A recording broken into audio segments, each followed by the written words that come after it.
Universal News TV, votre chaîne d'information la plus crédible. Après l'arrestation de Ousmane Sonko, le principal opposant au pouvoir, un collectif formé a appelé samedi à de nouvelles manifestations.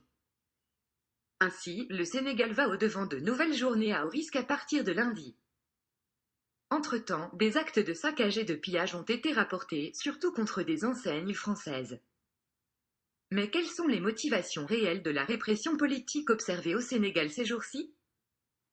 Pour qui roule Macky Sall? Suivons maintenant le décryptage de la situation par nos analystes qui sont sur le plateau de DBS. Suivons. Et le sujet qui nous intéresse cet après-midi, Afrique, répression politique au Sénégal. Pour qui roule Macky Sall? Afrique, répression politique au Sénégal. Pour qui roule Macky Sall? C'est notre grande interrogation avec nos invités cet après-midi du dimanche 7 mars de l'an de grâce 2021. Eh bien, il commence à arriver mes invités pour cette autre édition de Feu Vert. À ma droite, le docteur Jean-Paul Mbelek est avec nous cet après-midi. Bon après-midi et bienvenue à vous. Bonjour Steve, bonjour à tous les téléspectateurs de Feu Vert et de DBS. Donc. Bonjour à toute l'équipe technique qui a le courage de venir nous accompagner encore ce dimanche. Et bonjour à mes copanélistes. Et effectivement, j'espère que nous allons tous ensemble essayer d'apporter un peu plus de lumière sur ce sujet qui est très actuel actuellement dans notre continent. Très heureux de vous avoir cet après-midi, docteur Jean-Paul Mbelek. En attendant justement que nos invités arrivent, eux également, ils nous ont dit qu'ils seront là dans quelques minutes avec quelques problèmes d'embouteillage en route. Albert Anatola ici, bon après-midi et bienvenue à vous. Bon après-midi à vous, Steve Joselangos. Je salue mon compagnon docteur Mbelek. Je salue, n'est-ce pas, toute la communauté de DBS, notamment dans le cadre de Feu Vert. Participation, je m'incline devant, n'est-ce pas, les femmes qui vont commémorer demain la journée internationale des droits de la femme. Messieurs, le sujet qui nous intéresse cet après-midi, Afrique, répression politique au Sénégal. Pour qui roule Macky Sall? En attendant nos deux autres invités qui vont arriver d'un instant à l'autre. Le Sénégal, messieurs, est en proie depuis plusieurs jours à des violences importantes suite à l'arrestation de l'opposant Ousmane Sonko. Le président Macky Sall est accusé de complot. Il faut le dire comme ça. Dans cette affaire, il y a un collectif contestataire à appeler à de nouvelles manifestations demain, lundi 8 mars, dans de grâce 2021. Le Sénégal est le théâtre depuis mercredi d'affrontements entre jeunes et forces de sécurité, de pillages et de saccages. L'arrestation de Ousmane Sonko, troisième de la présidentielle de 2019, est pressenti comme un des principaux concurrents à celle de 2024. A provoqué la colère de ses partisans. Ça, c'est ce qu'on dit officiellement. De nombreux Sénégalais estiment que cela a porté à son comble l'exaspération accumulée par la dégradation, au moins depuis le début de la pandémie de Covid-19 en 2020, des conditions de vie dans un pays déjà pauvre. 4 personnes donc ont été tuées, selon les derniers chiffres, disent d'ailleurs les autorités, chiffres difficilement vérifiables, alors que prolifèrent les informations non vérifiées émanant d'autres sources qui parlent d'ailleurs de plusieurs morts. Des émeutes, il faut le dire également, continuent depuis l'arrestation de Ousmane Sonko, qui a été arrêté d'ailleurs officiellement pour trouble à l'ordre public. C'est ce qu'on lui colle d'ailleurs dans le dos, alors qu'il se rendait en cortège au tribunal où il était convoqué pour répondre à des accusations de viol portées contre lui par une employée d'un salon de beauté dans lequel il allait se faire masser pour, dit-il, soulager ses maux de dos. Personnalité au profil, il faut le dire, pas comme les autres, le député crie aujourd'hui au complot ourdi par le président sénégalais Macky Sall pour l'écarter de la prochaine présidentielle. L'autre information également derrière qu'on ne veut pas souligner, c'est que Ousmane Sonko soutient mordicus depuis plus de 3 semaines aujourd'hui les jeunes Sénégalais qui descendent dans les rues pour dire non à tous les produits, il faut le dire, et installations françaises. Samedi, le collectif Mouvement de défense de la démocratie M2D, comprenant le parti de l'opposant arrêté, des partis d'opposition et des organisations contestataires de la société civile, a appelé à descendre massivement dans les rues à partir de lundi, c'est-à-dire demain.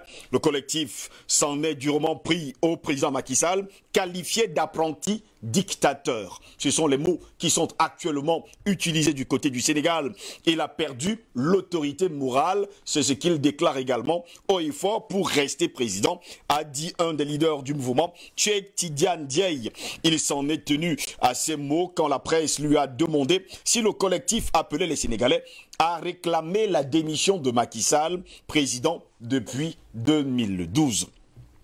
Les manifestations croient au complot qu'orchestrerait, il faut le dire comme ça, le président au pouvoir. Ils expriment individuellement l'usure des épreuves quotidiennes et la lassitude vis-à-vis du pouvoir sénégalais. Un certain nombre montrent d'ailleurs la France du doigt. Eh bien, premier partenaire commercial vu comme l'un des principaux soutiens étrangers de Macky Sall. Le mouvement de défense de la démocratie a désigné d'ailleurs les parrains étrangers à qui Macky Sall s'emploierait à faire plaisir. Oui, pour bon nombre de Sénégalais aujourd'hui, plus de 78% déclarent haut et fort que Macky Sall fait plaisir depuis qu'il est là au pouvoir en 2012 aux Français. Le président élu sur la promesse de mettre son pays sur la voie de l'émergence a démenti fin février avoir quoi que ce soit à voir avec les ennuis judiciaires de M. Ousmane Sonko. Il a depuis gardé le silence, mais la pression augmente pour qu'il prenne la parole. Hier samedi, c'est son ministre de l'Intérieur, Antoine Félix Abdoulaye Diomé, qui a tenu un langage vigoureux. Il a appelé au calme et fait miroiter la perspective d'un allègement du couvre-feu instauré contre la pandémie et qui pèse sur l'activité économique d'un bon nombre, il faut le dire comme ça, de Sénégalais. Mais il a aussi dit que l'État emploierait tous les moyens nécessaires pour rétablir l'ordre. Ce sont ses mots. Et d'ailleurs, il déclare « Toutes les personnes auteurs d'actes criminels seront recherchées, arrêtées, poursuivies et traduites devant la justice », a-t-il promis hier après-midi. Une journée plus calme, d'ailleurs, il faut le dire. Après avoir connu pendant 3 jours ses pires troubles depuis des années, le pays habituellement considéré comme un îlot de stabilité en Afrique de l'Ouest et sa capitale Dakar ont connu une relative accalmie hier dans l'après-midi, jour de relâche d'ordinaire. Des actes de saccage et de pillage ont cependant continué à être rapportés, y compris contre des enseignes françaises. Car depuis plusieurs semaines aujourd'hui, eh bien, de jeunes Sénégalais sont contre les enseignes françaises, contre les installations françaises, mais surtout déclarent haut et fort qu'ils ne veulent plus de produits français sur le sol sénégalais. La tension pourrait toutefois flamber à nouveau demain lundi avec l'appel du M2D. Cette date coïncide avec la présentation d'Ousmane Sonko devant le juge. Eh bien, la décision du magistrat de le relâcher ou de l'écrouer s'annonce lourde de conséquences. Le collectif réclame la libération immédiate de tous les prisonniers politiques illégalement et arbitrairement détenus. Le rétablissement du signal suspendu de 2 chaînes de télévision accusées d'avoir diffusé en boucle des images des troubles et une enquête sur ce qu'il appelle un complot du pouvoir sénégalais. La communauté économique des États de l'Afrique de l'Ouest, CEDEAO, a même appelé toutes les parties à la retenue et au calme. L'Union africaine a exprimé pour sa part sa préoccupation et son attachement à une solution par voie pacifique, le dialogue et dans le strict respect de l'ordre du jour. Mais voilà, depuis quelques jours d'ailleurs, depuis le 3 mars dernier, un tweet soi-disant appartenant à Emmanuel Macron déclare d'ailleurs que la France préparerait à faire descendre justement sur le sol sénégalais 1500 soldats pour protéger les installations sénégalaises. Mais voilà, jusqu'à preuve de contraire, le gouvernement français n'a pas dit que c'était faux, mais ce sont, il faut le dire comme ça, les journaux sénégalais, les journaux français, et sans oublier l'agence France Presse, qui a pris l'initiative de déclarer haut et fort que ce tweet n'appartenait pas au président français Emmanuel Macron. Voilà donc la situation actuelle du côté du Sénégal. Voilà pourquoi nous nous interrogeons d'ailleurs cet après-midi. Afrique, répression politique au Sénégal. Pour qui roule Macky Sall? Je vais me tourner vers vous, Albert Anatola. Ici, commençons déjà par ce tweet qui, pour certains, n'appartiendrait pas à Emmanuel Macron. Mais il faut préciser également que le gouvernement français n'a pas encore dit quoi que ce soit là-dessus. C'est plutôt certaines agences et sans oublier, il faut le dire comme ça, certaines presses qui prennent justement sur eux de défendre justement le président français en déclarant que ce n'est pas son tweet qui annonce l'arrivée de 1500 soldats sur le sol sénégalais. Oui, j'ai lu le même tweet que vous. Je l'ai vu, je l'ai examiné en tant que journaliste Je crois que c'était un infox. C'est une infox tant pour moi. Déjà, il est très mal libellé. Et je crois que lorsque vous voyez tel que c'est libellé, ça ne peut pas être ça parce que à la fin, il parle de 1500 forces de l'ordre. Oui.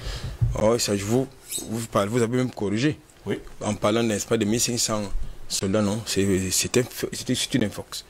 C'est quand même vrai que depuis la semaine dernière, il y a un fort déploiement des forces de défense françaises. Sur le sol sénégalais, on va également l'oublier. Voilà. J'ai eu à le souligner dans le cadre d'une tribune la semaine dernière, dans mes coups de gueule.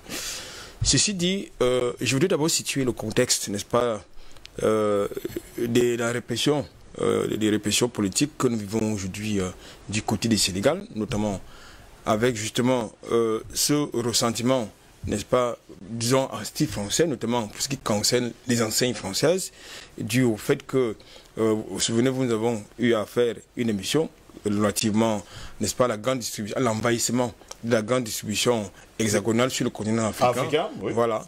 Donc, il est donc question justement de mettre de côté ces enseignes françaises, justement, qui viennent polluer, qui viennent phagocyter des économies locales, tout en créant les emplois de l'autre côté. Ces violences interviennent également dans un contexte, souvenez-vous, en 2017, l'ex-ministre de l'énergie, M. Thierno Alassane Sall, oui, avait dû démissionner.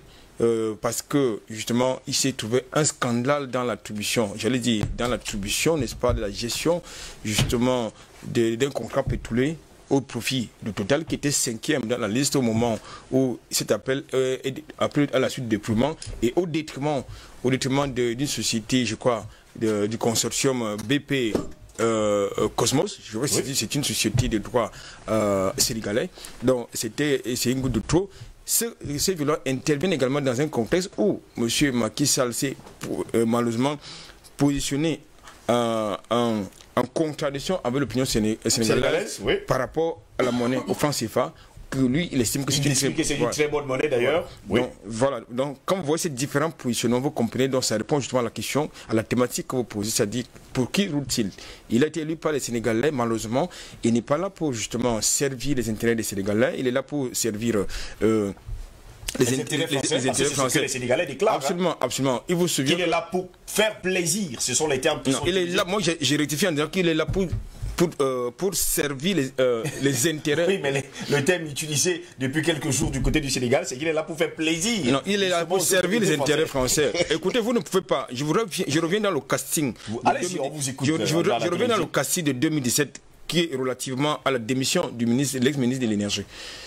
Est-ce que vous savez que dans ce contrat qui a été attribué de manière inégale, en violation de toutes les dispositions réglementaires légales par le président de la République, qui a la responsabilité de protéger la loi, fait perdre au trésor public sénégalais 400 milliards de francs CFA par an. 400 milliards de francs CFA par an. 400 milliards de francs par an, ce contrat va faire perdre, qui a été attribué à Total, va faire perdre à l'État sénégalais 400 milliards de francs CFA. Bon, il faut franchement être un France-Africain pour arriver à ce niveau-là. C'est ce qui suppose donc pour un dirigeant qui sait les intérêts de son pays, ne peut pas accepter la déperdition de 400 milliards de francs CFA pour attribuer un contrat à une société qui était 5e, qui était quasi 5e. Sur la liste, justement. 5e, qui était quasi 5e, même pas 2e, 5e. Donc je crois que là, lorsque vous avez donc ces éléments de casting, vous comprenez donc que M.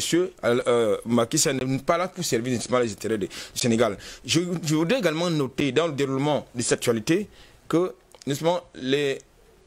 la liberté a beaucoup reculé, n'est-ce pas, au Sénégal, depuis ce temps. Vous avez convoqué dans votre chapeau quelques éléments de violation de cette liberté, notamment la mise en berne de certains médias qui ont couvert les manifestations.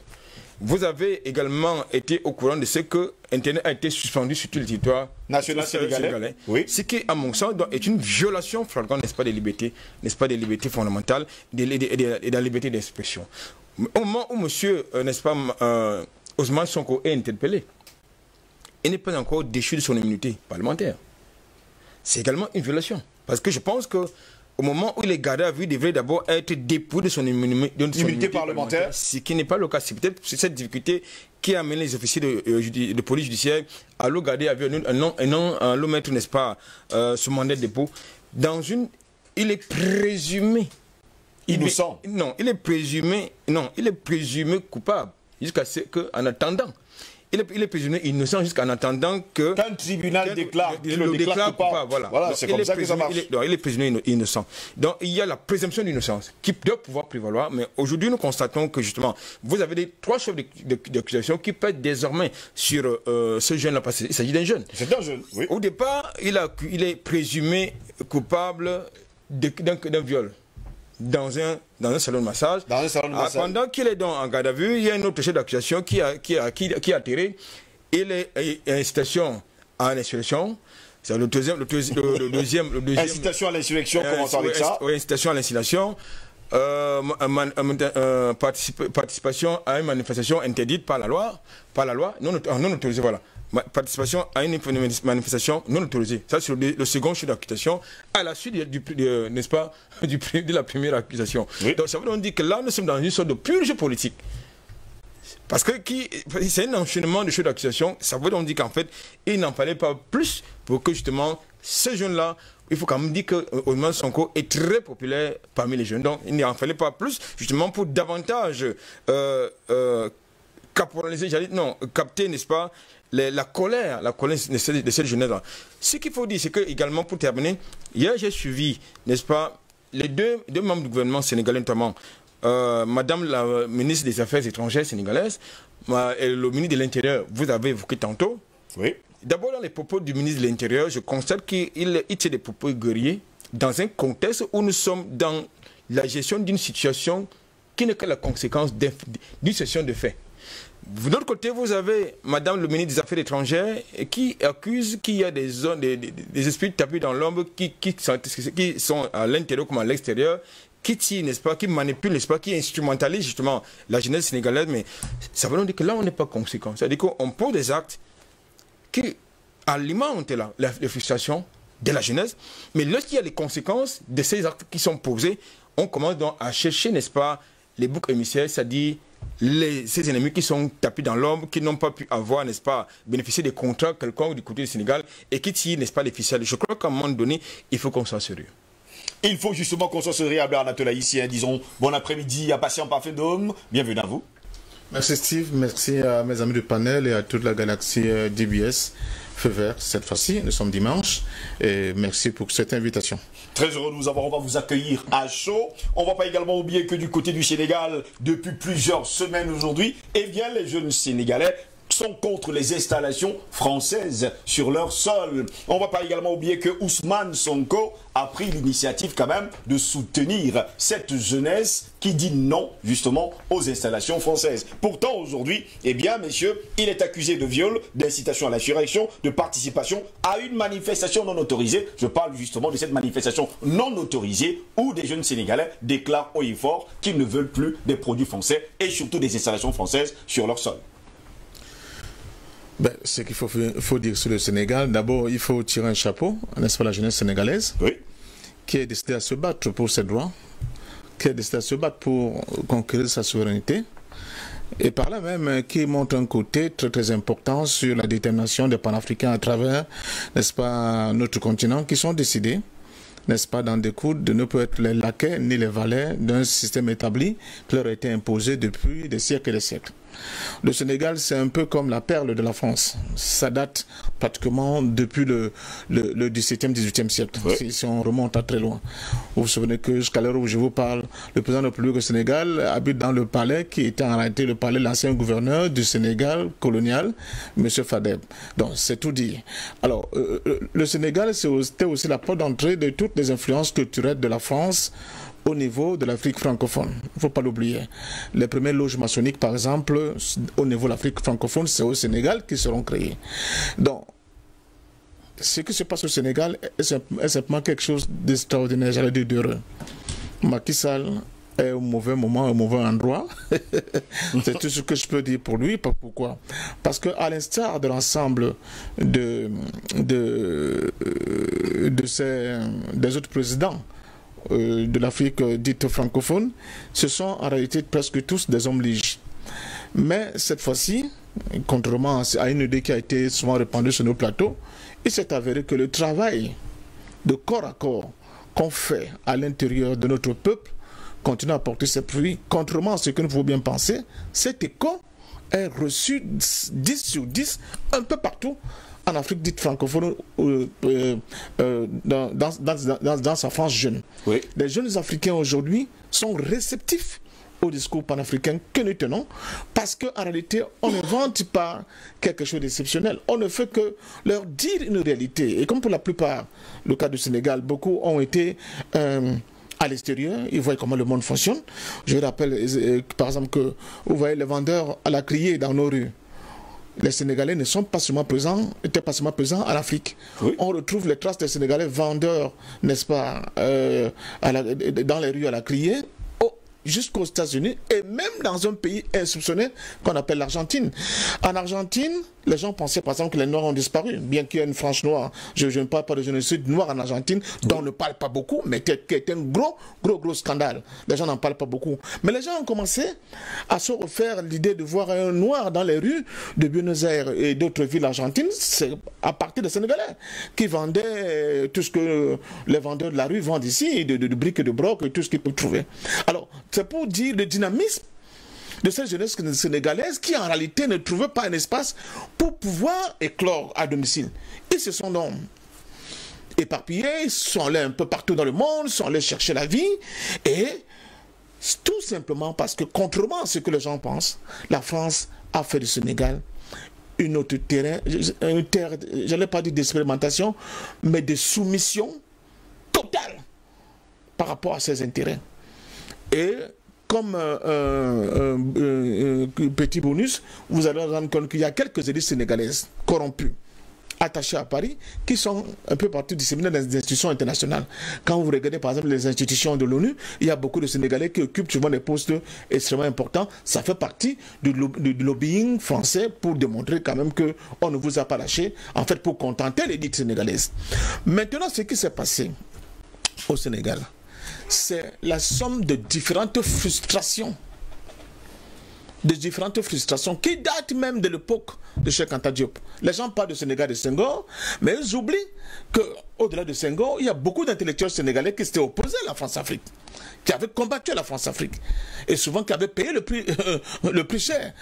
De lourd tribut d'ailleurs, hein, il faut le préciser. Le cher Cheikh Anta Diop lui-même, il a fait la prison. Les gens ne le savent pas. Senghor l'a foutu en tôle pour ses idées. Donc, cette lame de fond, c'est elle, chaque fois qu'elle essaie de ressortir, qu'elle soit matée, mais elle ne disparaît pas. Elle rentre en elle comme elle se recoqueville, comme un mollusque dans sa coquille. Et puis, comme une tortue dans sa coquille, alors, quand les possibilités, le temps ou bien les opportunités se présentent, cette voie-là interne du Sénégal se fait une fois de plus sentir. Et ils ont identifié qui est leur problème. En s'attaquant, n'est-ce pas, à tous les biens français, la jeunesse sénégalaise envoie un message clair, sans ambiguïté. Ils disent, la France, c'est toi notre problème. C'est toi notre problème.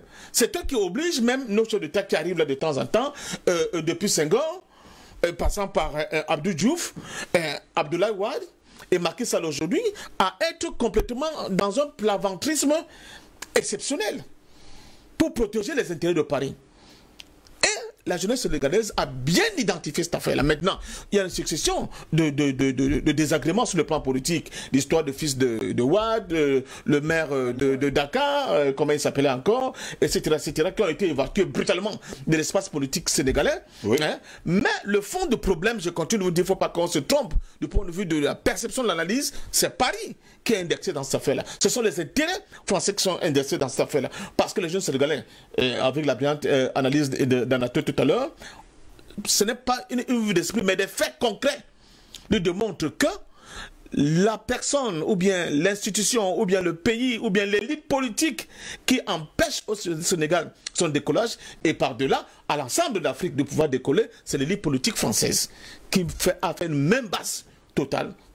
Et qui a acheté le bord de mer, on en parlait encore vendredi dernier. Il faut quand même préciser que tout le bord de mer sénégalais appartient aux Français. Mais bien sûr, à tous ces seigneurs français qui veulent avoir du soleil en permanence, parce qu'avoir le soleil en permanence, ce n'est pas évident, on aura aménagé des espaces sur le bord de mer sénégalais où on a construit de très belles villas En fait, c'est une ville dans la ville, Oui. où ils vivent très bien là, avec leur famille, avec des gens qui viennent leur rendre visite, etc., etc., et qui ne retournent même plus pratiquement à Paris. Ils vont à Paris comme, comment on peut dire, nous aussi, nous pouvons aller à Paris. Donc, à partir de ce moment-là, tout ce bord de mer-là, Retraités français. est mis à leur disposition. Donc, mais au-delà, la côte sénégalaise aussi est extrêmement agressée par la montée de la mer aujourd'hui. Oui. Elle est extrêmement agressée, mais ce sont des parties qui sont réservées à la classe pauvre, des petits pêcheurs qui ont vu leur plage disparaître et l'État n'a rien fait pour eux. Donc, nous sommes là face à un virage. Je tiens à insister là-dessus. Ce qui se produit au Sénégal peut se produire dans tous les pays de l'Afrique francophone, dite francophone. Il suffit seulement qu'il y ait cette étincelle et cet homme courage comme M. Sonko l'a été, c'est un jeune qui a 47 ans apparemment, et donc qui n'a pas le cursus des autres hommes politiques souvent france-africains qu'on connaît dans nos pays. C'est un jeune qui a été, je crois, inspecteur des finances et qui a été radié de la fonction publique pour ses idées. Et à partir de ce moment-là, il a embrassé le chemin de la politique. Il a été élu député. On vous a montré comment on peut... L'immunité parlementaire a été... Bon. S'enlever l'immunité parlementaire. Et le deuxième motif, c'est tout simplement parce que le gars a décidé de se rendre, n'est-ce pas, chez le procureur. Mais on a voulu l'obliger à avoir un itinéraire parce qu'il était accompagné par une foule immense. Oui. Le gars a dit non, je ne suis pas encore condamné. Je suis un citoyen libre.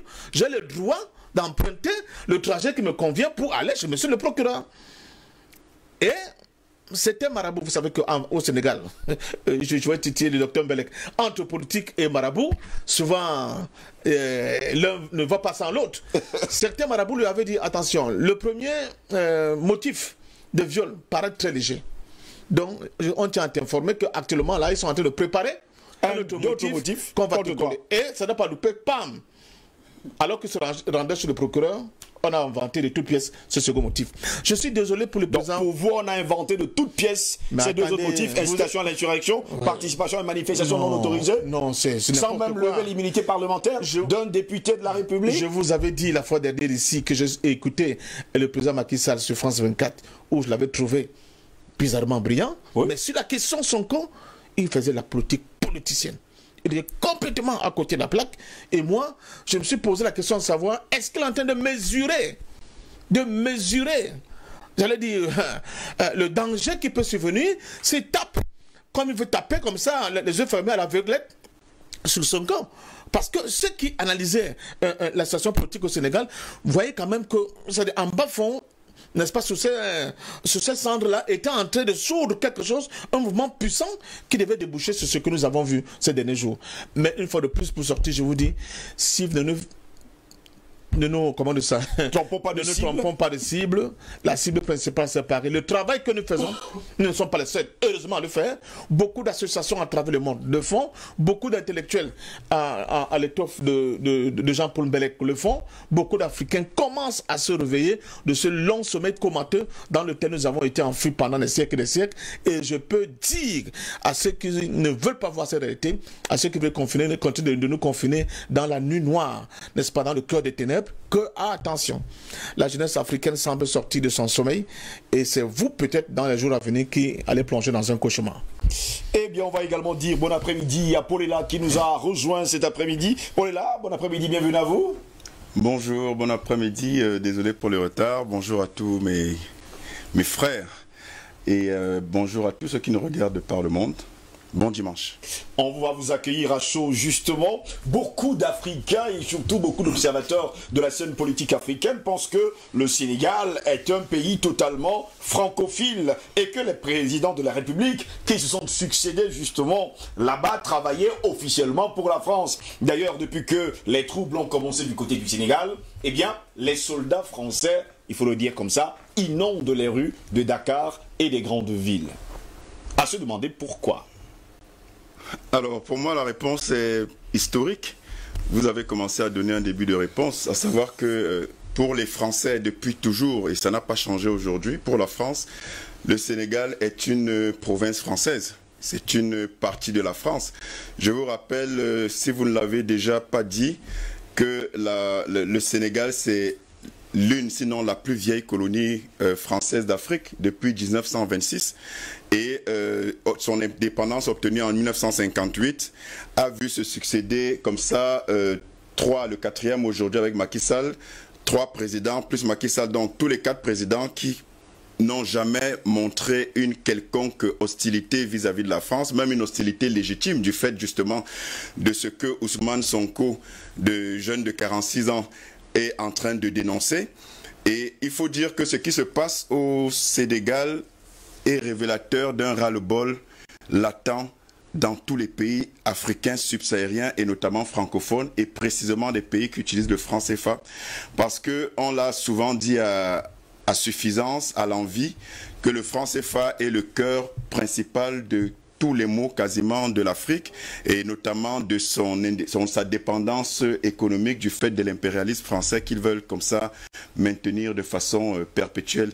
Et je dis quand même que il y a une raison de penser que, parce qu'avant de raisonner comme ça, quand j'ai suivi ces informations, je me suis interrogé. Je me suis dit, est-ce qu'on ne se retrouve pas là dans un nouvel épisode à répétition? Parce que l'Afrique est coutumière du fait de ce qu'il y ait des revendications, qu'il y ait des marches, qu'il y ait des casses, et par la suite, on voit ce qui est supposé être un changement radical, mais qui finalement n'est qu'un pseudo-changement, parce qu'à la tête de ces pays où succèdent des présidents, des chefs d'État, conséquemment à des manifestations, à des revendications, on se rend compte souvent, très souvent malheureusement, que ces nouveaux remplaçants-là, en qui les populations qui ont donné de leur vie parfois, en tout cas de leur temps au moins, de leur sueur, de leur énergie pour manifester, pour réclamer un peu plus de liberté, on se rend compte finalement, malheureusement, que trop souvent, ces chefs d'État qui viennent à la suite de ces mouvements ne font que faire le jeu, une fois de plus, de leur maître de l'extérieur, donc souvent la France, et recommence en fait à faire subir au peuple tous les affres que le peuple justement dénonçait, les affres pour lesquelles justement le peuple avait décidé de changer de hiérarchie. Et on peut voir ce qui se passe par exemple au Mali, on l'a souvent déploré, avec le CNC qui est venu comme libérateur, mais qui aujourd'hui se présente comme être un allié privilégié de la France. Et donc on a envie de dire, on prend les mêmes et on recommence. Mais ce qui me laisse une lueur d'espoir, c'est que premièrement, Ousmane Sonko, c'est un jeune qui n'est pas formaté de façon visible, de façon claire dans le moule de la France-Afrique, comme tous ces sexagénaires. Donc pour vous, Ousmane Sonko n'est pas francophile? Je ne peux pas dire, j'ai dit la lueur d'espoir, c'est pour ça que je suis prudent, la lueur d'espoir que j'ai en observant la scène politique sénégalaise, c'est que déjà la façon dont il arrive en politique, c'est déjà du fait de ses positions qui ne sont pas validées, qui ne sont pas bien vues par le pouvoir en place. Donc, il subit ce qu'il a subi en tant que fonctionnaire et il a dû créer son parti donc à la suite de cela. Mais aussi ses positions souverainistes. Il a des positions souverainistes en termes d'économie et il a souvent clamé la liberté économique du Sénégal et dénoncé l'appropriation abusive des biens économique et de l'économie en général du Sénégal par la France. Il a pris des positions claires. Donc, on ne peut que pour l'instant le juger sur ses positions et ensuite on pourra le juger si jamais il devient élu dans quelques années. On pourra en 2024, je crois que c'est les prochaines élections, on pourra juger le maçon au pied du mur. Mais l'erreur que les chefs d'État africains malheureusement souvent font, c'est pour ça que je me demande s'ils ont une bonne lecture de l'histoire, c'est que quand il y a une moindre velléité qui s'oppose à leur façon de faire, à leur hégémonie sur le plan national, ils utilisent tout de suite des très gros moyens, ils utilisent, et en réalité, ils ne font que, et c'est peut-être, j'ai peut-être envie de dire, c'est tant mieux, parce qu'en réalité, ils ne font que mettre à nu des méthodes que, au-delà même du Sénégal, puisqu'il s'agit ici du Sénégal, des gens comme nous au Cameroun et dans d'autres pays, sont obligés d'aller regarder pourquoi en fait tout cet armada contre un jeune qui n'a en réalité rien fait de... Je ne vois pas, quand je regarde toute l'histoire, on l'accuse de viol, bon, on l'accuse ensuite d'insurrection, mais en réalité on comprend très bien que, et surtout en regardant les faits précédents, avec notamment le fils d'Abdoulaye Wade, sans que ce ne soit un saint ou un libérateur potentiel. Mais je veux dire qu'on voit bien les méthodes de Macky Sall depuis qu'il a accédé au pouvoir en 2012. Et on se rend compte que malheureusement, les pays africains, notamment leurs chefs d'État, sont dans des logiques d'hégémonie. Parce qu'on se plaint de l'hégémonie occidentale, mais en réalité, il faudrait que nos chefs d'État aussi comprennent qu'à un moment donné, il faut changer de paradigme. Il faut avoir un peu plus de hauteur. Et je termine en disant deux choses. Une chose à deux volets, c'est que c'est bien que les populations se manifestent, c'est bien qu'elles le revendiquent quand leurs droits sont bafoués, et c'est même honorable. C'est des populations dignes et qui prennent la mesure de l'importance de leur liberté, qui ne se négocient pas. Mais il est important aussi, pour le Sénégal, je ne peux pas encore me prononcer, mais je parle à la lumière de ce qui s'est souvent passé ici en Afrique. Il est important que les populations ne se trompent pas de combat et que, malheureusement, souvent, les populations veulent le changement. C'est-à-dire qu'on veut juste qu'on ne veut plus voir la tête de ce président qui est là parce qu'il a commis tout ce qu'on peut lui reprocher. Je parle pour tous les pays d'Afrique en général, subsaharienne, francophone surtout. Mais en réalité, on ne fait pas toujours très attention à qui on veut que veut mettre là. Et souvent, soit c'est naïvement, soit c'est à dessein, parce que les populations ne sont pas toutes naïves. Il y a des populations qui savent très bien que la personne qu'elles veulent mettre là n'est pas différente en termes d'embrigadement, en termes d'acquaintance, voilà, avec l'Occident. Ils savent très bien. Mais leur problème, c'est tout simplement qu'ils veulent que ce soit maintenant leurs frères, leurs amis, leurs personnes qui soient là. Donc en réalité, ils veulent un changement, mais dans la continuité, pour qu'enfin, eux aussi, ils aient part au gâteau. Cette vision des choses a malheureusement beaucoup cours en Afrique. Et le deuxième point, donc le dernier, donc je voulais donc déjà attirer l'attention sur faire attention que les populations soient beaucoup plus vigilantes sur de telle sorte que leur révolution ne soit pas volée. Et la deuxième chose, c'est que je m'adresse surtout aux chefs d'État ou à ceux qui sont dans l'opposition et qui aspirent aux plus hautes fonctions de l'État, en leur disant que quand des populations se mobilisent comme ça pour changer la donne, et que c'est vous qui accédez au pouvoir, par le biais justement et les sacrifices de cette population, vraiment c'est une honte pour l'Afrique, c'est une honte pour votre peuple, qu'une fois en place, alors que vous avez présenté patte blanche pour changer les choses, que vous montriez justement que vous êtes même pire, vous êtes le même, sinon pire que votre prédécesseur en se couchant justement face aux injonctions occidentales. Donc voilà les deux choses auxquelles il faut faire attention, mais ce qui se passe au Sénégal est révélateur de quelque chose qui se trame depuis très longtemps, et je le dis souvent, s'il reste un peu d'intelligence aux dirigeants français, qu'ils se rendent bien compte que ça ne peut plus durer longtemps et qu'ils aient le courage et un minimum de sagesse pour changer de paradigme vis-à-vis de l'Afrique. Docteur Jean-Paul Mbelek, je vais me tourner vers vous. On ne va pas également oublier que Ousmane Sonko est le seul opposant politique du côté du Sénégal qui dit non au franc CFA officiellement, qui dit non aux accords coloniaux et qui a déclaré haut et fort que le Sénégal n'a plus besoin d'une base militaire sur son sol. N'est-ce pas encore là une autre occasion, bon, de trouver des voies et moyens pour l'écarter entièrement et totalement de la course à la présidentielle de 2024 et que pour la France, il devient pour eux un danger? Oui, merci de me donner la parole.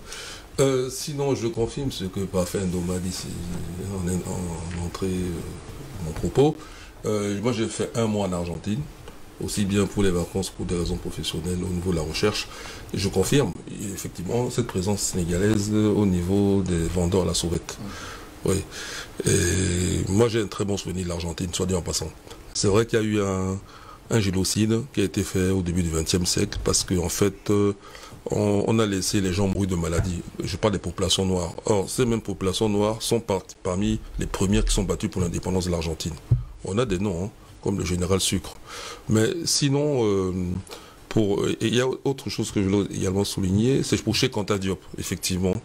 Cheikh Anta Diop a été mis en prison par Senghor. Il a fait 1 mois en prison, il a failli mourir. On l'a sorti parce qu'il était vraiment à l'antichambre de la mort, oui.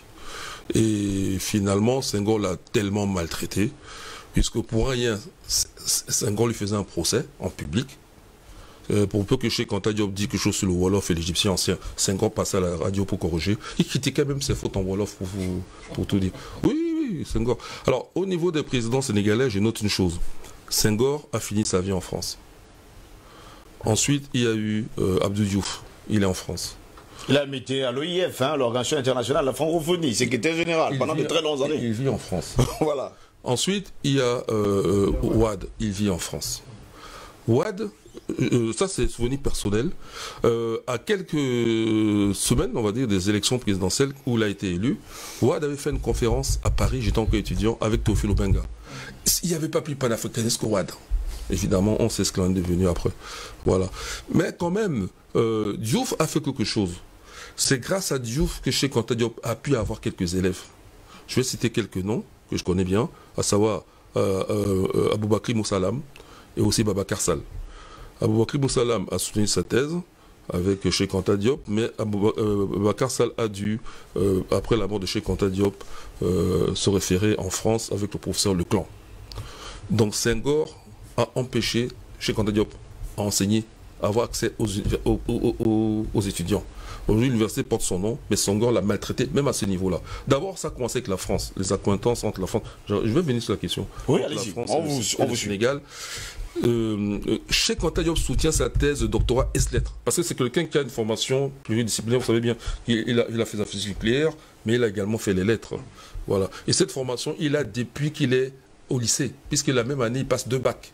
Il passe un bac Mathelem, c'est-à-dire ce qu'on appelle aujourd'hui le bac C, scientifique, et il passe aussi le bac littéraire. Et quand il va en France, il s'inscrit sur les 2 cursus, sciences exactes, sciences humaines.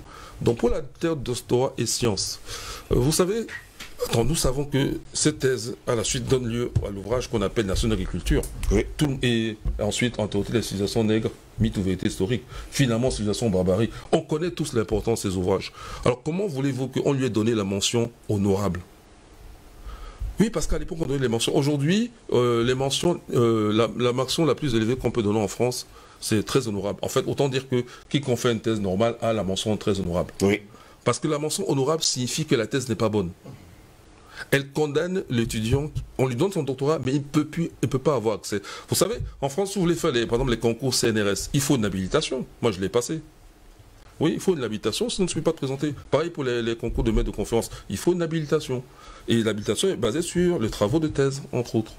Donc, quand on a une mention honorable, on ne peut pas avoir cette habilitation. Donc, on ne peut pas. Donc, ils ont donné une mention honorable chez Anta Diop, déjà pourquoi officiellement, il n'est déjà pas accès à l'enseignement universitaire, ni en France, ni au Sénégal. Chez Anta, lui, il soutient sa thèse de doctorat, le lendemain matin, il est au Sénégal. Et tout ce temps-là, il s'est battu tout seul. Jusqu'à créer par ses propres moyens le laboratoire de carbone 14 de l'IFAN, l'Institut fondamental d'Afrique noire, voilà, qui existe encore jusqu'à aujourd'hui. Il a créé de ses mains. Et c'est le seul endroit où il a pu exercer. Il faisait les détections au carbone 14 et au potassium argon. Voilà. Il faisait également de la chimie. Voilà. Mais officiellement, il a fallu que Ouad prenne le pouvoir pour réhabiliter Cheikh Anta Diop. Et il n'a fait que 5 ans, il est décédé. Il est mort un mois après son retour du Cameroun. Vous savez, il était en janvier 1986. Il a fait Yaoundé. Je crois qu'il a même fait Douala. En tout cas, il a fait Yaoundé. Et il rentre au Sénégal un mois après, il est mort des crises cardiaques. Très suspect, évidemment. Mais bon, passons. Donc, je reviens maintenant sur la question. Donc, déjà, le Sénégal, je crois que c'est Paul et là qui en a parlé. Voilà. Il y a des comptoirs français. C'est les plus vieux comptoirs français. Comme Saint-Louis. Encore aujourd'hui, quand on est sénégalais, on est à Saint-Louis, on a la nationalité française. Oui. Ça remonte... Non, c'est pas Fendon qui en parlait. Ça remonte au XVIIe siècle. Donc il y a une relation, et c'est une des plus anciennes. Alors là c'était juste des comptoirs, donc quelques villes comme Saint-Louis, Gorée même. Mais sinon, la colonisation française qui va entrer dans les terres, ça commence en 1852 avec, comme tu l'as dit, Faidherbe. Le même Faidherbe qui va enchaîner avec le Mali. Mais vous savez comment ça commence, la relation. Oui, on va aboutir même sur le fait militaire, la présence militaire française au Sénégal. C'est que quand les Français, ils ont d'abord usé une résistance. Les gens comme les Lat Dior sont connus. Le Jolof a résisté à l'occupation française. Voilà. Et donc, qu'est-ce qui se passe? C'est que les Français vont pratiquer une politique à la romaine. Donc, ils vont prendre les enfants des notables sénégalais. Ils vont exiger qu'on leur donne des guerriers. Sans quoi, ils ne libèrent pas les enfants. Et avec cela, ils vont maintenant aller à la conquête du Mali. Ils vont faire la même chose au Mali pour aller à la conquête du Bénin. Et voilà comment naissent les premiers, pas tirailleurs sénégalais, mais les premiers, la première soldats, disons, les soldats noirs de la France pour la colonisation. Parce que n'oubliez pas, quand vous allez par exemple, vous regardez par exemple la conquête du Bénin, il n'y a pas beaucoup d'officiers français. Hein. Même pour le Mali, il n'y avait pas beaucoup de soldats français, des officiers, mais très peu de soldats. Parce qu'ils utilisent encore des Africains, donc d'abord les Sénégalais, et finalement, ils vont faire la même chose avec les Maliens. Et voilà. Et même ici au Cameroun, quand nous luttons pour l'indépendance, il y a des Africains dans l'armée française. Moi, quand j'étais petit, je me souviens, on les appelait les tout pourris. Bon, apparemment, c'est dans des populations Sahara, du Tchad. Oui. Bon, il y a aussi des Sahara au Cameroun, mais certainement qu'eux venaient du Tchad. On les appelait les tout pourris. Et ils utilisaient les Africains pour mater d'autres Africains, sous la bannière de l'armée française. Alors, j'ai regardé la présence militaire française officiellement, quand on regarde par exemple sur Google, il y a des 350 soldats. Vous croyez à ça, hein? Non. Et soi-disant, ils sont là pour former les soldats de la région, les armées de la région. Oui. Moi, j'y crois pas trop. Ils ont la marine. Bref, le Sénégal est une grande base pour le contrôle de l'Afrique de l'Ouest. Oui. Et même de l'Afrique sous occupation française. J'ai bien dit sous occupation. J'ai pas dit sous influence. Sous occupation française. Oui. Ça dit que partout dans ces endroits, il y a des bases militaires françaises. J'ai cité quelques-uns, y compris en Afrique centrale. Nous avons le Sénégal, déjà number one. Nous avons la Côte d'Ivoire, non bateau. Nous avons le Mali, non batterie. Ici en Afrique centrale, bon, je laisse tomber Djibouti qui est à l'est. Ici en Afrique centrale, nous avons le Tchad, nous avons le Gabon. Voilà au moins des lieux de présence, et Centrafrique, de présence militaire française. Mais il se passe quelque chose, donc je fais une citation latine, qui comprennent bien de quoi je parle. Puisque moi je fais leurs écoles, je leur montre que j'ai bien compris leur discours. Prima ora vulnerat, ultima necat. Je traduis. La première heure blesse, la dernière tue. Ça a commencé avec le Centrafrique. Je parle des endroits où la France est déjà blessée. C'est-à-dire qu'en Centrafrique, on leur mène la guerre et on sait où est Bozizé. Ça se poursuit.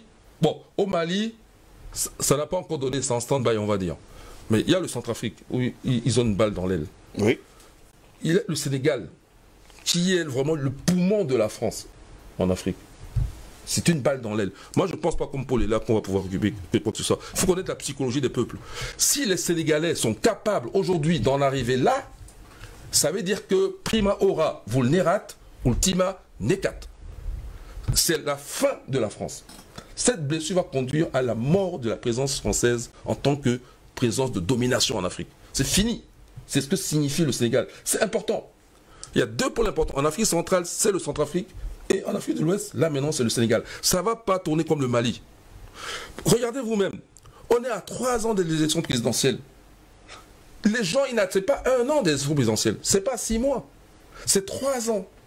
On est en 2021 seulement. Oui. Et on est qu'au premier trimestre 2021. Et les élections présidentielles, c'est pour 2024. Que déjà, ils s'attaquent à un potentiel candidat. Ou même il est putatif.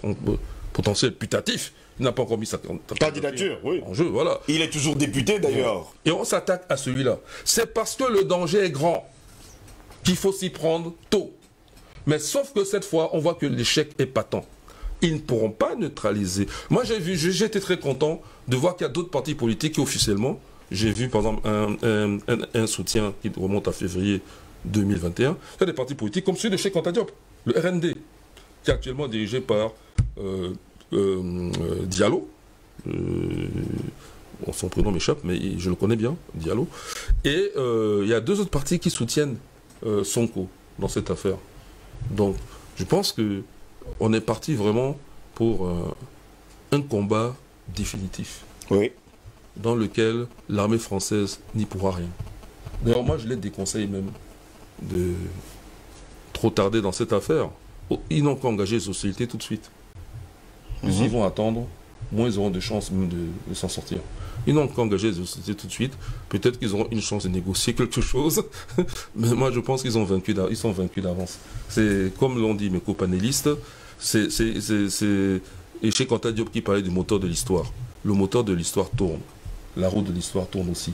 En faveur des peuples africains qui ont bien compris ce panafricanisme. Je ne dirais jamais néo-panafricanisme, parce que c'est un mot galvaudé utilisé par certains dont je ne partage pas les idées, et qui surtout n'ont pas de continuité historique.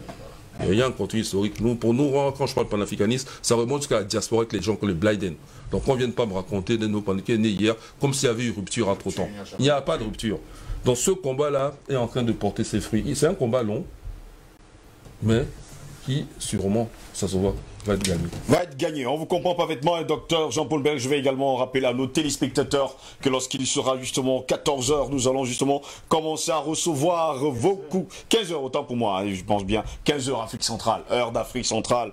Nous allons commencer à recevoir vos appels pour l'heure. Ce n'est pas encore le moment des appels parce que vous avez commencé à appeler tout à l'heure. Albert Lantola ici, pour le docteur Jean-Paul Bellec, on est entré dans une nouvelle phase. Est-ce que le Sénégal est en train d'écrire une nouvelle histoire de son pays quand on sait que les Sénégalais sont souvent des guerriers et ne prennent pas souvent, ne sont pas toujours dans la rue à tous les coups, hein. Ils ne sont pas un peuple aussi, on va le dire, dur, mais pour une fois, cette fois-ci, en 2021, ils ont pris l'initiative, tous ensemble, les jeunes Sénégalais, de dire non à la France et ils sont descendus dans les rues.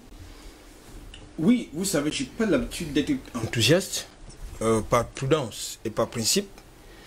Mais je voudrais une fois de plus convoquer soit des éléments historiques, soit des faits historiques.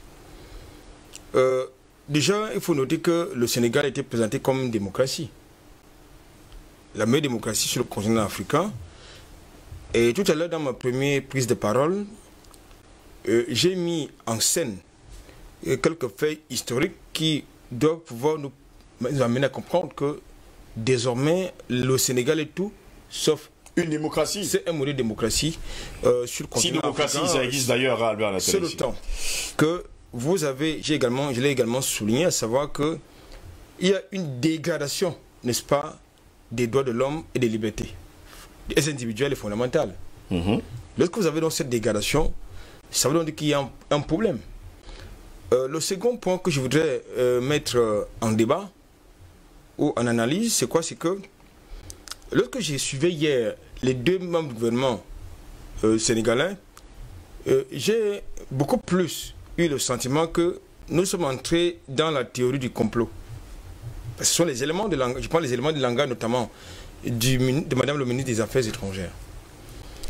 Je voudrais également ancrer mon analyse dans des éléments de répression, parce que c'est plus que la thématique porte justement sur la répression politique.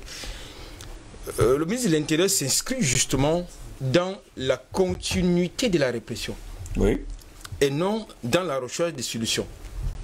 Et il a peut-être ouvert une passerelle au niveau de l'assouplissement des mesures relatives, n'est-ce pas, à la lutte contre la pandémie sanitaire, la crise sanitaire, la pandémie à Covid-19 autant pour moi. Oui. C'est vrai que sur cette question-là, où il s'est largement répandu en explication, faisant des promesses, mais en même temps, il a utilisé à la fois le bâton et la carotte, puisqu'il dit que tous les criminels, puisqu'il les appelle les criminels, et les terroristes, vous avez oublié le dernier mot, oui. les criminels, tous les criminels et les terroristes seront traqués et poursuivis par les instances judiciaires compétentes. Or, nous sommes là, comme je l'ai indiqué tantôt, dans une situation de cause à effet. Et la situation de cause à effet, c'est que justement, ça débouche sur les frustrations longtemps accumulées par la jeunesse. Vous avez déjà un chef d'État qui a des problèmes de trésorerie, qui explique que c'est Paris qui paie les salaires des fonctionnaires sénégalais, mais qui permet quand même à une entreprise étrangère, qui permet quand même à une entreprise étrangère, notamment Total SA, de venir piller le Sénégal.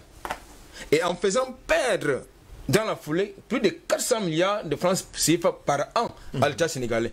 C'est quand même paradoxal, non?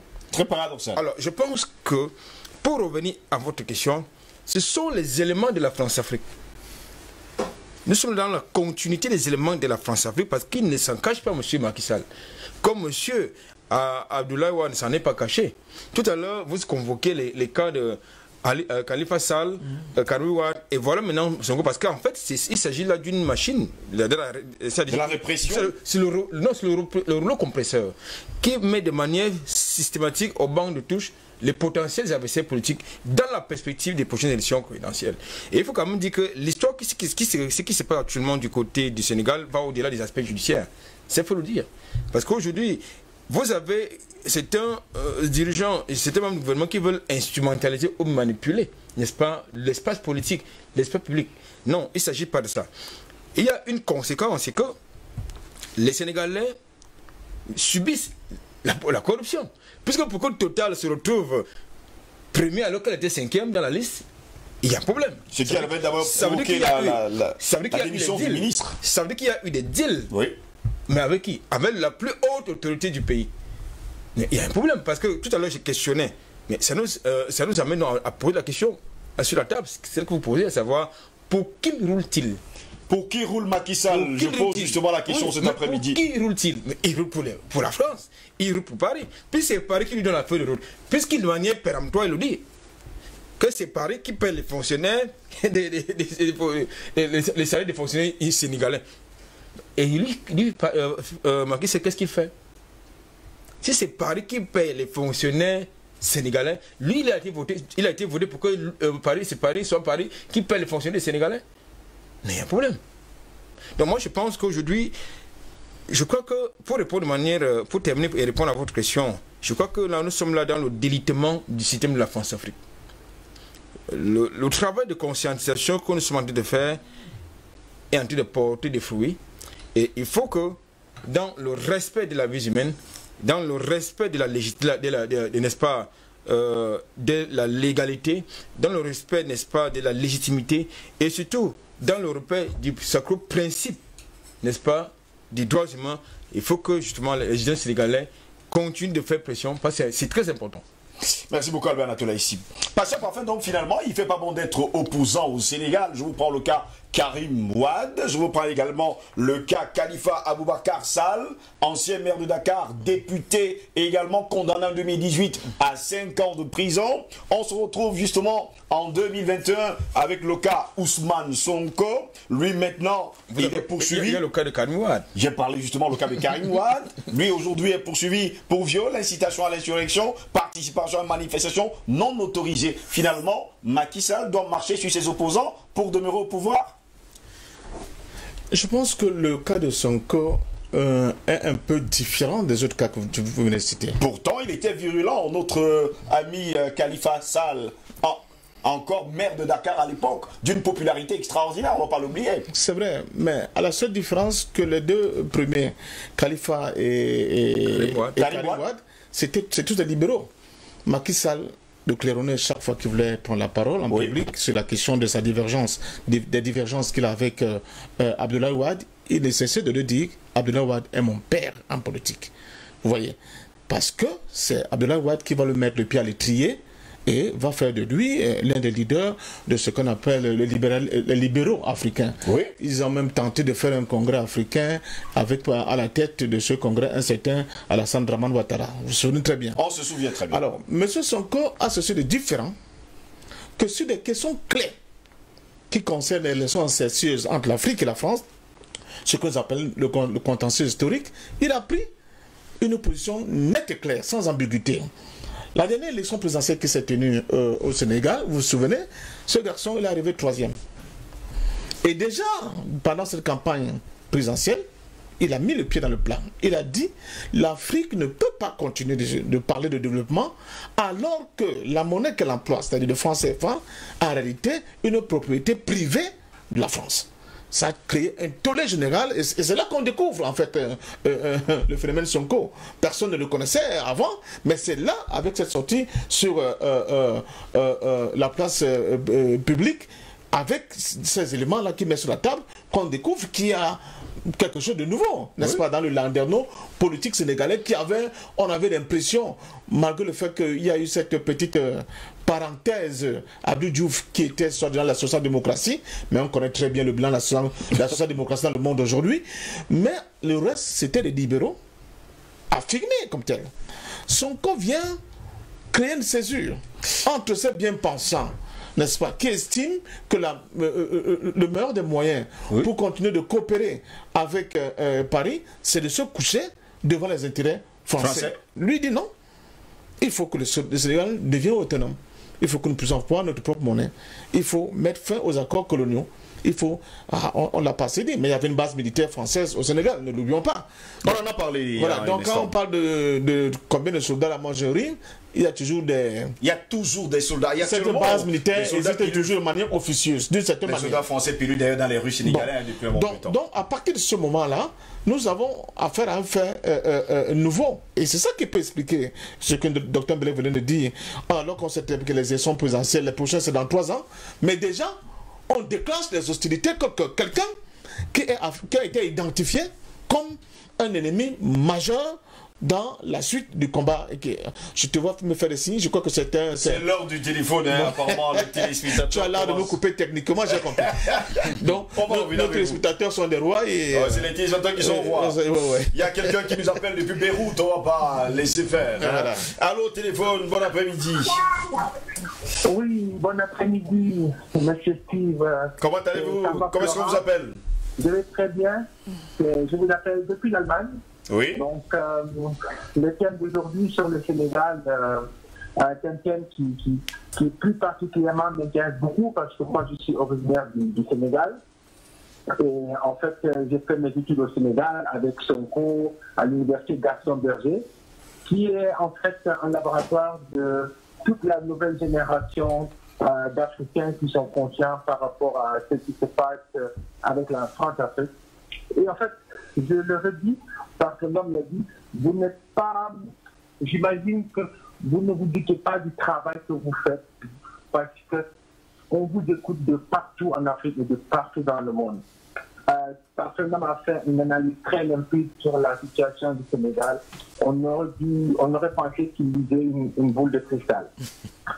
Et en fait, juste pour résumer, par exemple, la différence entre Karim Wade, Khalifa Sall et Sonko, c'est que ces gens-là ont été soit ministres ou dans des gouvernements, et ils ont été impliqués aussi dans des malversations.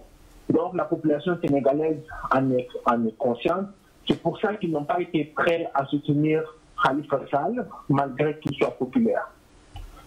Et la différence avec Sonko, c'est qu'en tant qu'inspecteur des impôts, parce que je connais très bien l'affaire, je vis au Sénégal et j'ai des collègues qui sont dans des très bonnes positions. Sonko, pendant 10 ans, il a été inspecteur des impôts. Il n'a touché aucun franc. C'est la première fois qu'on a un inspecteur d'impôts qui est resté jusqu'à ce qu'il démissionne ou qu'on le vire. Mais les gens disent qu'il est sorti pauvre parce que tous ses collègues inspecteurs d'impôts sont milliardaires. Parce que c'est des postes où vous avez des pots de vin parce que tous les produits qui rentrent au Sénégal, les autorisations, ça passait par eux. Donc, Sonko, il n'y a pas un seul document qui l'implique dans une affaire de corruption et d'autres. Et c'est ça qui a fait en fait que le gouvernement a cherché partout où les février, ils n'ont pas trouvé. Et même les dernières élections, en fait, il n'y avait pas Macky qui avait triché, tripatouillé les élections. En fait, il est sorti deuxième. Mais il y a eu des bureaux de vote, par exemple, la région d'où il vient, la Casamance, où les choses ont été mal comptées, mal décomptées. Et donc, c'est qu'il a placé en 3e position. Et malgré ça, il a refusé de participer au gouvernement parce qu'il a posé des comment on appelle ça des exigences, des dates. Et en fait, il a dit la première chose, et ça a fait trembler la France, parce que c'est la première fois qu'on est un politique qui dit haut et fort qu'il faut sortir du franc CFA. Oui. Et il expliquait dans ses meetings. Donc la vendeuse d'arachides, de beignets, ils étaient tous conscients que eux, en fait, le problème, c'est pas parce qu'ils sont misérables ou pauvres, c'est parce qu'en fait, ils sont liés par une monnaie qui fait que malgré tous les efforts qu'ils veulent faire, ils ne peuvent pas s'en sortir. Et en plus, au deuxième acte, il a exigé que les bases militaires que Wade avait à la fin de son mandat installées, dégagées, parce que Wade avait fait partir les bases. Mais Macky, quand il est revenu, c'est le premier accord qu'il a resigné. Donc Sonko a dit les bases militaires doivent partir parce que nous sommes un peuple souverain, on n'a pas besoin de bases militaires. Et en plus, il dit, si on nous attaque, ça peut être que le Malien ou que le Mauritanien qui va nous attaquer, et vu qu'on... Donc il n'y a plus de raison d'avoir des bases militaires comme avant. Le troisième point qu'il a mis, c'est dénoncer les accords ATP, c'est-à-dire les accords de libre-échange. Il dit que ce n'est pas possible parce qu'on va tuer notre économie. Et en plus, il parle des choses qu'il connaît parce qu'il a été de l'intérieur. Et il a dit, en fait, par rapport aux frontières, il faut mettre des droits de douane sur nos frontières pour pouvoir aussi protéger les producteurs locaux parce qu'il ne peut pas faire concurrence avec des producteurs européens qui sont subventionnés. Et il a mis aussi un point, il a dit que si un investisseur vient au Sénégal parce qu'il va investir, il ne peut pas ressortir plus de 50% du revenu hors du Sénégal. Et il a exigé que 98% des employés de cette entreprise soient des Sénégalais. Parce qu'il dit qu'il ne faut pas qu'on fasse venir quelqu'un pour exploiter nos matières premières et qu'il nous amène tous les travailleurs de son pays, alors qu'au Sénégal, il y a des personnes qui sont capables de faire ce travail. Et en fait, pour conclure, vraiment, je vous l'aurais dit, vous n'êtes pas conscient du travail que vous faites. Toute l'Afrique vous écoute, vraiment. Parce que des fois, vous avez l'impression que peut-être que les gens... Mais moi, par exemple, quand je vous regarde, je partage sur les réseaux sociaux. Les gens qui n'ont pas d'Internet, on fait des vidéos, on enregistre, puis on fait passer on fait passer l'information. Et vraiment, je peux pas... Je ne sais pas comment vous dire, comment vous remercier parce que vous allez atteindre le niveau de masse critique que Pasteur Ndom dit toujours. Et en fait, c'est toute l'Afrique qui va exploser en même temps. Parce que, je vous dis, au Sénégal, les gens en ont ras au bol de la France. Moi, j'ai fait mes études en France. Quand on va là-bas, on se rend compte qu'ils ne sont pas plus intelligents que nous parce qu'on fait les mêmes études, puis on se demande mais comment ils font pour les dépasser parce que c'est vraiment... Non, je suis très heureux, très content de cette thématique de cet après-midi. Ça montre que vraiment que vous êtes les 10 fils d'Afrique. Et je vous jure que les ancêtres vous bénissent et puis toute la population africaine est derrière vous. Merci pour votre contribution.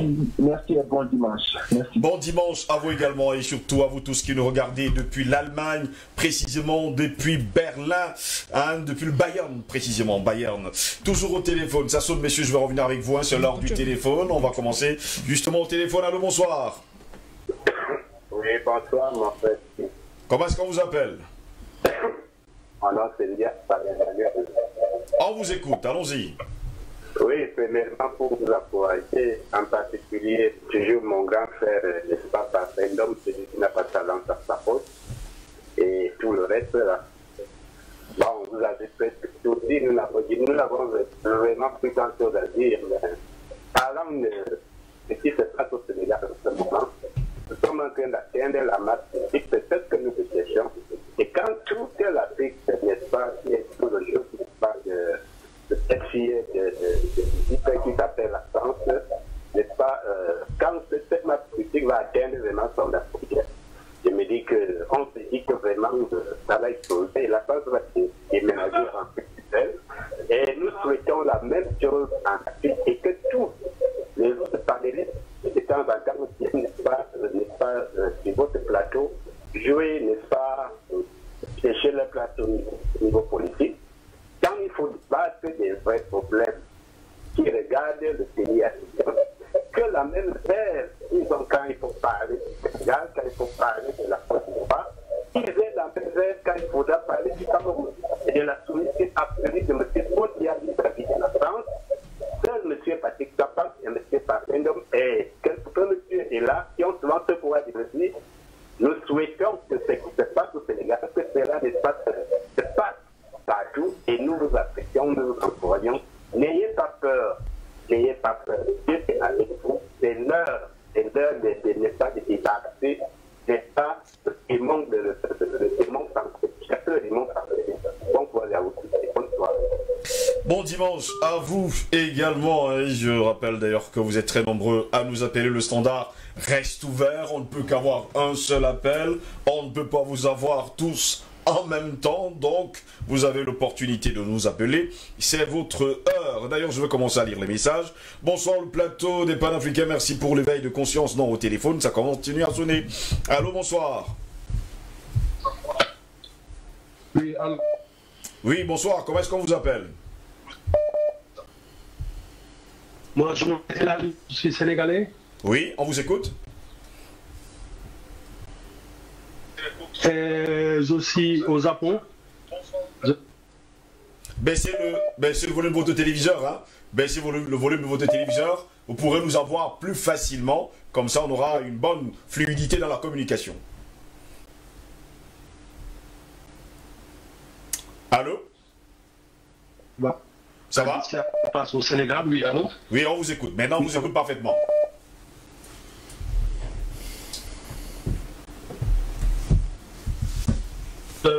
Est-ce qu'on sait tout ce qui se passe au Sénégal maintenant?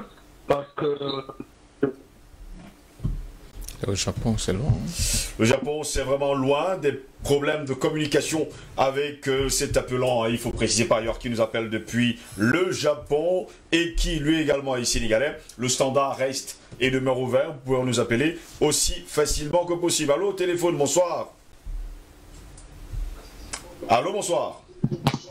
Allô, oui, bonsoir. Bonsoir, comment est-ce qu'on vous appelle? Oui, bonsoir. Bonsoir, comment est-ce qu'on vous appelle? Je m'appelle Oumou Tchao, je suis du Sénégal.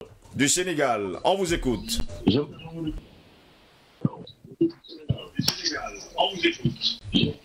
je vous remercie de votre plateau-là. Baissez le volume de votre téléviseur, ce sera plus facile. Baissez le volume de votre téléviseur, vous nous aurez plus facilement. Ok, c'est bon maintenant? Oui, allons-y, on vous écoute.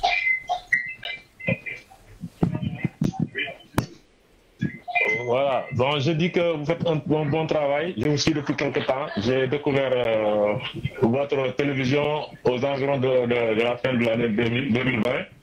Et vraiment, je vois que vous traitez des thèmes très importants. Et bon, souvent, je participe via SMS et je donne mes impressions là-dessus. Mais pour ce qui se passe actuellement au Sénégal, il faut dire que c'est l'accumulation de frustration. Parce que le Sénégalais, par nature, n'est pas violent.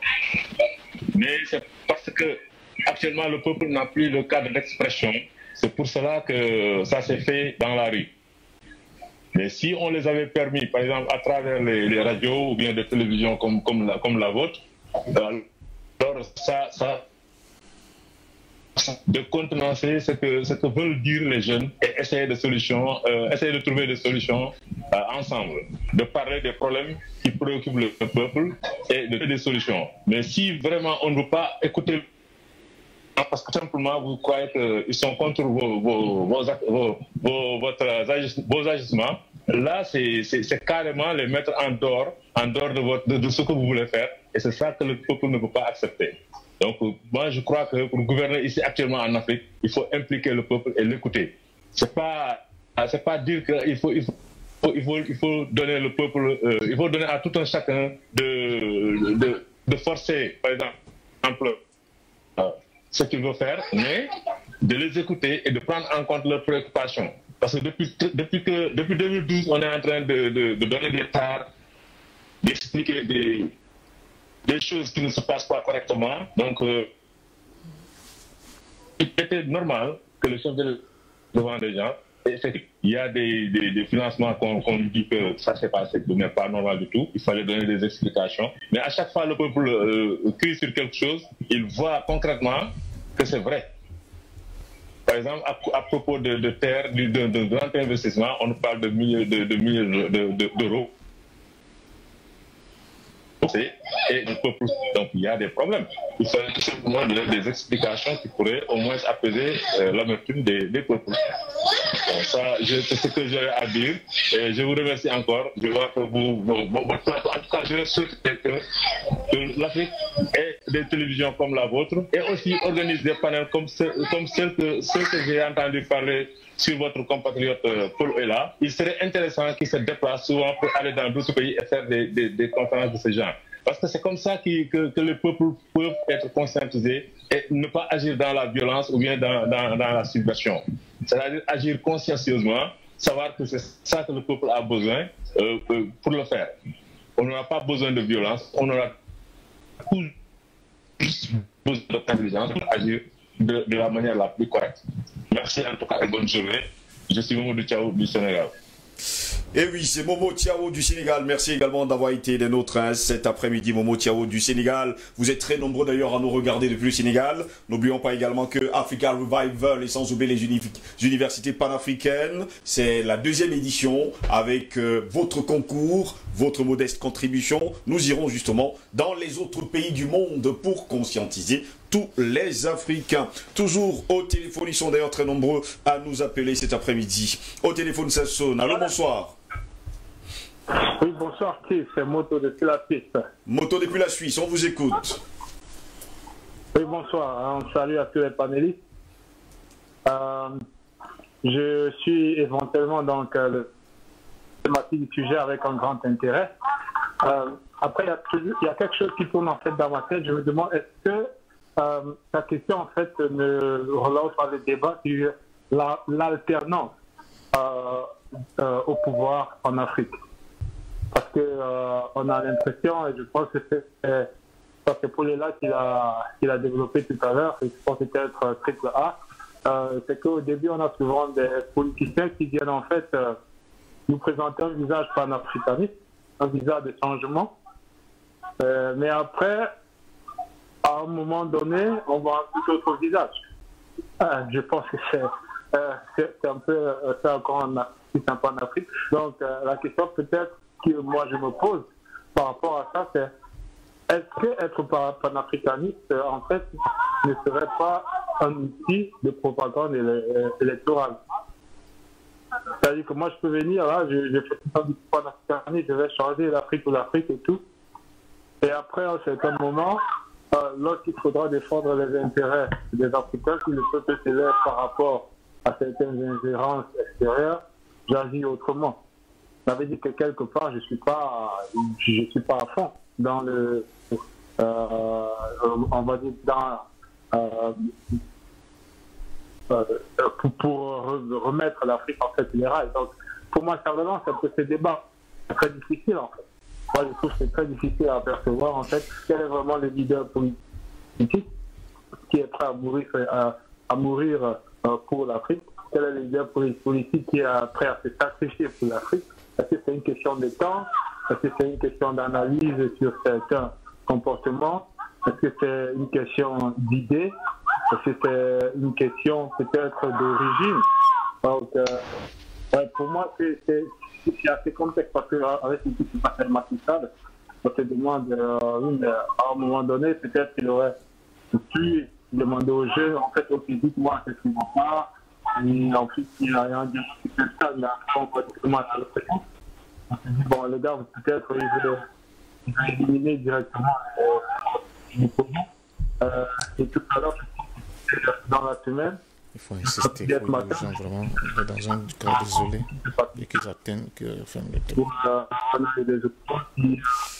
On a quelques petits problèmes avec Moto depuis la Suisse. On espère que lorsque vous nous appelez, vous pouvez baisser le volume de votre téléviseur et trouver un endroit, il faut le dire comme ça, isolé pour que nous puissions vous entendre. Vous êtes d'ailleurs très nombreux à nous appeler. On ne peut que prendre un seul appel avant d'en avoir un autre. Il y a également un téléspectateur qui nous appelait depuis la Guyane française. Ça s'affichait d'ailleurs il y a un instant. C'est toujours votre moment, hein, vous pouvez nous appeler. Le standard reste et demeure ouvert. Bonjour le plateau des Panafricains, merci pour l'éveil de l'Afrique. N'oubliez pas que le mot souffrance veut dire être sous la France. La France est une punaise qui trouve son énergie sur le corps noir. Au téléphone, ça sonne, messieurs, hein, on ne peut pas lire le message. Allô, bonsoir, c'est Cotis qui nous appelle. Bonsoir, bienvenue à vous. Bonsoir, M. Ngo, c'est bonsoir à tout le panel. On vous écoute. Ouais.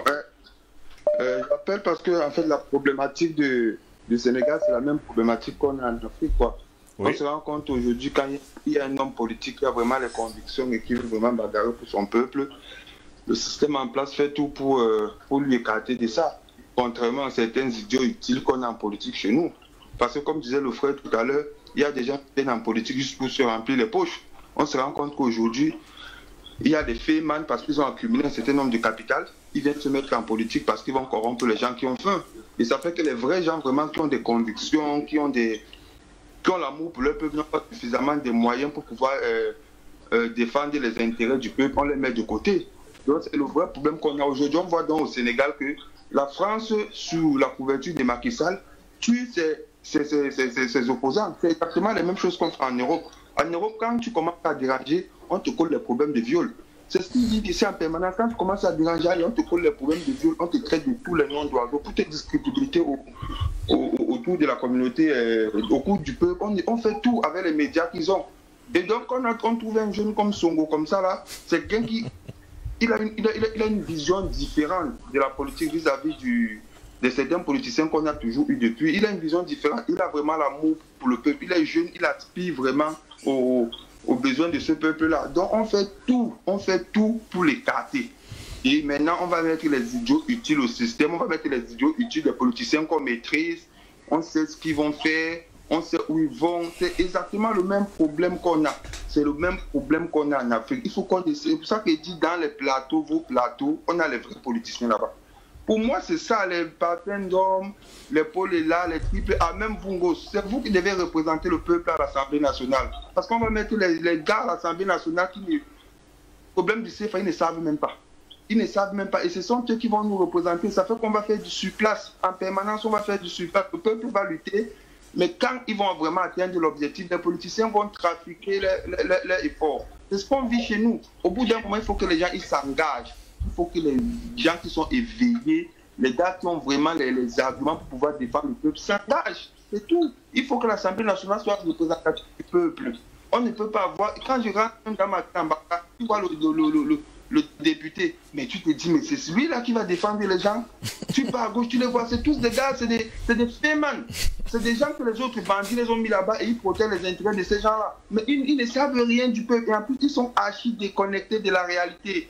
C'est ça qui nous représente en permanence. Donc on a besoin des Songo. Et les Songo là, c'est les Paul et là, c'est les Bandakani, c'est les Tatinda, c'est le professeur Mbelek. C'est vous qui pouvez représenter ça. Il faut qu'on essaie de prendre à main notre destin. Les idiots utiles qu'on a que la France a mis comme opposition au pays, ça, ils ne nous représentent pas. C'est pas pour nous. Merci beaucoup. Et bonne continuation. Merci à vous également, Cotis depuis Paris, toujours au téléphone. Ça sonne. Allô, bonsoir. Oui, bonsoir. Bonsoir, comment est-ce qu'on vous appelle? Depuis la Guyane française. Oui, je m'appelle M. Missaïma. Oui, en fait, je suis beaucoup l'actualité chez vous, là. Et, vous savez, en Guyane, c'est un peu pareil hein, avec la France. On vous écoute. Oui, donc là, je suis dans cette émission en direct, là, et vraiment, ce qui se passe au Sénégal, là, il faudrait faire quelque chose, quoi. Moi, je pense que... Je ne sais pas pourquoi l'Union africaine ne peut pas stopper ces manigances, là. Tout ce que les présidents corrompus d'Afrique, là, se mettent à faire, là, contre la population et tout. Je ne sais pas pourquoi l'Union africaine n'intervient pas, quoi. On vous comprend parfaitement, hein, mais bon, c'est une grande interrogation également, l'Union africaine qui a également fait une sortie pour demander le calme du côté du Sénégal. En tout cas, merci de nous avoir appelés cet après-midi et vous nous suivez en direct depuis la Guyane française. Vous êtes d'ailleurs très nombreux à nous suivre de ce côté-là, la Guadeloupe, la Martinique, la Nouvelle-Calédonie. Vous nous écrivez d'ailleurs tous les jours pour nous faire comprendre que, eh bien, notre combat, c'est le vôtre également. Et d'ailleurs, il faut préciser par ailleurs que la semaine dernière, au début de cette semaine, ils étaient très nombreux d'ailleurs, hein, dans les rues du côté de la Guadeloupe. Hein, très nombreux d'ailleurs, des milliers de personnes pour marcher. Allô, téléphone, bonsoir, bienvenue à vous. Bonsoir. Comment est-ce qu'on vous appelle? Bonsoir, monsieur Savaïné. On vous écoute. Ok, je salue d'abord mon frère Parfendom. Je salue tout le monde au studio. Et pour vous remercier que tout ce qu'on fait, voilà, c'est le film qui va récupérer. Tout ce qu'on voit là, les Français vont récupérer les choses tout tranquillement. Il n'y a pas le jeu dedans. Pourquoi? Le moyen, faute de moyens, faute d'espérance. Et que Parfait Ndom en sait, ce n'est pas la discussion, un débat. Quand l'Union africaine est sponsorisée par qui? Est-ce que l'Union africaine peut tousser l'Union européenne, fermer votre bouche? De là, vous sentez que les Sénégalais est abandonné à eux-mêmes. Ce n'est pas le débat avec la bouche qui peut sauver les peuples sénégalais. C'est le fait. Donc je vous dis là, il faut que ça soit clair. Accompagnons le Sénégal, oui, avec quoi? De quelle manière maintenant qu'on va les accompagner? How can we do? That is the question. If you ask that question, how can we do? We get the answer. Maybe they say African Union. They have what to apply. Which means, I think my doctor are getting me. They have which means. We are talking about the means. We need now to find the means to support those fighting. Not to talk with our mouth. We were nothing we do because they know us that they used to call us waterfall. Just like a palm best after vibrating, what we get to. Ils vont faire quoi? Ils sont les choux, les oiseaux. Ils vont bavarder. On va récupérer un ministre et ça va se passer. Je savais bien les panélistes, même mon docteur qui est au stade, que quelqu'un qui part en chasse ne tape pas les tam-tams. Il part tout doucement, il tue ce qu'il veut tuer comme les animaux. Quand tu tapes les tam-tams, vous appellent les fêtes, ils vont venir. Thank you. Thank you very much. Thank you for your calling and have a nice day. Have a nice Sunday. Eh bien, on va toujours dire à nos téléspectateurs que le standard reste et demeure ouvert. Ils sont d'ailleurs très nombreux à nous appeler, mais on ne peut qu'avoir un seul appel. Au téléphone, ça sonne. Allô, bonsoir. Depuis l'Angola. Allô, bonsoir. Allô, bonjour. Bonjour, depuis l'Angola, on vous écoute. Comment est-ce qu'on vous appelle? Oui, j'appelle depuis l'Angola. Oui, on vous écoute. Oui, je m'appelle Pradjawara, je suis un citoyen malien qui vit en Angola. On vous écoute. Je suis très heureux de connaître votre chaîne. Et puis ce matin que j'ai découvert votre chaîne, seulement que le débat m'intéresse à la télé, et je me suis intéressé à votre débat. Et le sujet qui m'amène à vous appeler, moi, normalement, je me pose la question, pourquoi vous accusez la France? Le coupable, ce n'est pas la France. Le coupable, c'est propre. Le coupable, c'est nos dirigeants. Pourquoi nos dirigeants? Si moi, Jawara, si je peux amener tous les intérêts de la France en Afrique, chez moi au Mali, et je le ferai aujourd'hui. Et si la France aussi vient ici, il amène tous leurs intérêts, ils prennent tous nos biens ici, amènent en France, c'est leur droit. Et si nos dirigeants n'ont pas été capables d'empêcher, de voir ce n'est pas dans leur intérêt, ce n'est pas dans l'intérêt de leur peuple, et ils laissent faire, ils sont le coupable. Moi, je crois que vous devez faire toute solution, chercher à tous les moyens pour empêcher nos dirigeants et parler surtout sur nos dirigeants. Moi, vraiment, je félicite tous les Camerounais. Je suis vraiment heureux de ce peuple. Si on regarde, l'Afrique n'a plus de président. On a les délégués de la France en Afrique, dans les pays francophones, réellement. On n'a pas de président. Nos premiers présidents depuis l'indépendance, qui dit, Modibo Keïta par exemple, je parle de mon pays, Modibo Keïta a signé avec le président camerounais 100 ans, il n'y a pas de visa entre le Mali et le Cameroun. Et jusqu'à aujourd'hui, ça continue. C'est ça l'Afrique. Imaginez, il y a quel pays aujourd'hui en Afrique où tu peux dire, tu vas te déplacer librement pour aller là-bas si on ne t'embête pas pour le visa. Et regardez tous ces points-là, c'est ça qui nous manque. L'Afrique n'a pas de président là où je suis. Moi, je suis très énervé contre les présidents africains qui nous laissent à la portée de la France. Et vraiment, ça m'embête. La France a le plein droit de prendre tous nos biens amenés chez lui. C'est son droit pour faire errer, pour faire errer son peuple. Et si nos dirigeants n'arrivent pas à comprendre ça, que c'est bien là, c'est pour nous les Africains, et ils laissent faire. Je n'accuse pas la France, j'accuse nos propres dirigeants. Je ne veux pas vous prendre beaucoup de temps. En tout cas, je vous remercie. Il faut travailler pour l'Afrique. Je préfère vous, les intellectuels qui sont sur le plateau et les journalistes qui sont les présidents de l'Afrique. que les marionnettes qui sont là maintenant à nous diriger, à nous tuer, à nous faire quitter chez nous, aller vivre ailleurs, loin de nos parents, de nos familles, de nos pays. Moi, j'en ai marre de tous ces dirigeants-là. Là, je suis très, très en colère. Merci et bonne journée. Merci, au revoir. Merci beaucoup à vous, Diawara. Je rappelle que vous nous appeliez depuis l'Angola et que vous êtes malien, en tout cas pour vous, jusqu'à preuve de contraire. Les premières personnes à pointer du doigt, c'est tout simplement les chefs d'État africains qui, pour vous, sont des marionnettes. Au téléphone, bonsoir. Oui, bonsoir. Comment est-ce qu'on vous appelle? Serge Hippolyte. Serge Hippolyte, on vous écoute. Oui, je voulais déjà dire bonsoir à tout le panel, à tous vos invités. Et vous dire que tout ce qui est en train de se passer là, partout, même ce qui s'est passé au Mali, en Afrique et partout, c'est ce qu'on appelle le désespoir. C'est-à-dire, quand un peuple a été longtemps opprimé, à un moment donné, quand il est coincé, qu'il est dos au mur, qu'il n'a plus dessus, même avec un cul d'arbre, qui peut décimer 1000 soldats à la fois. Ça, c'est ce qu'a écrit un auteur qu'on appelle Sun Tzu, l'art de la guerre. Ça, c'est inévitable. S'il faut prendre l'exemple dans une femme qui est constamment menacée par son mari, elle va finir par mettre dans un coin en se disant que le jour où il va encore me toucher, il va se la battre avec. Ça, c'est quelque chose qui est inévitable. Donc, si les Français sont sages, qu'ils maintenaient qu'à se reculer, à prendre des dispositions très simplement et à essayer les choses avant qu'une histoire soit parce que quand l'énergie de l'espoir va arriver, quand on va atteindre ce pouvoir-là, il n'y aura plus d'issue, il n'y aura plus rien à faire. Ça va être vraiment la guerre. Et nous sommes prêts pour ça. Comme quelqu'un le dit, nous on veut ça, nous sommes prêts pour ça. Il n'y a pas d'autre chose à faire. Merci beaucoup. Donc, merci. Bonne continuation.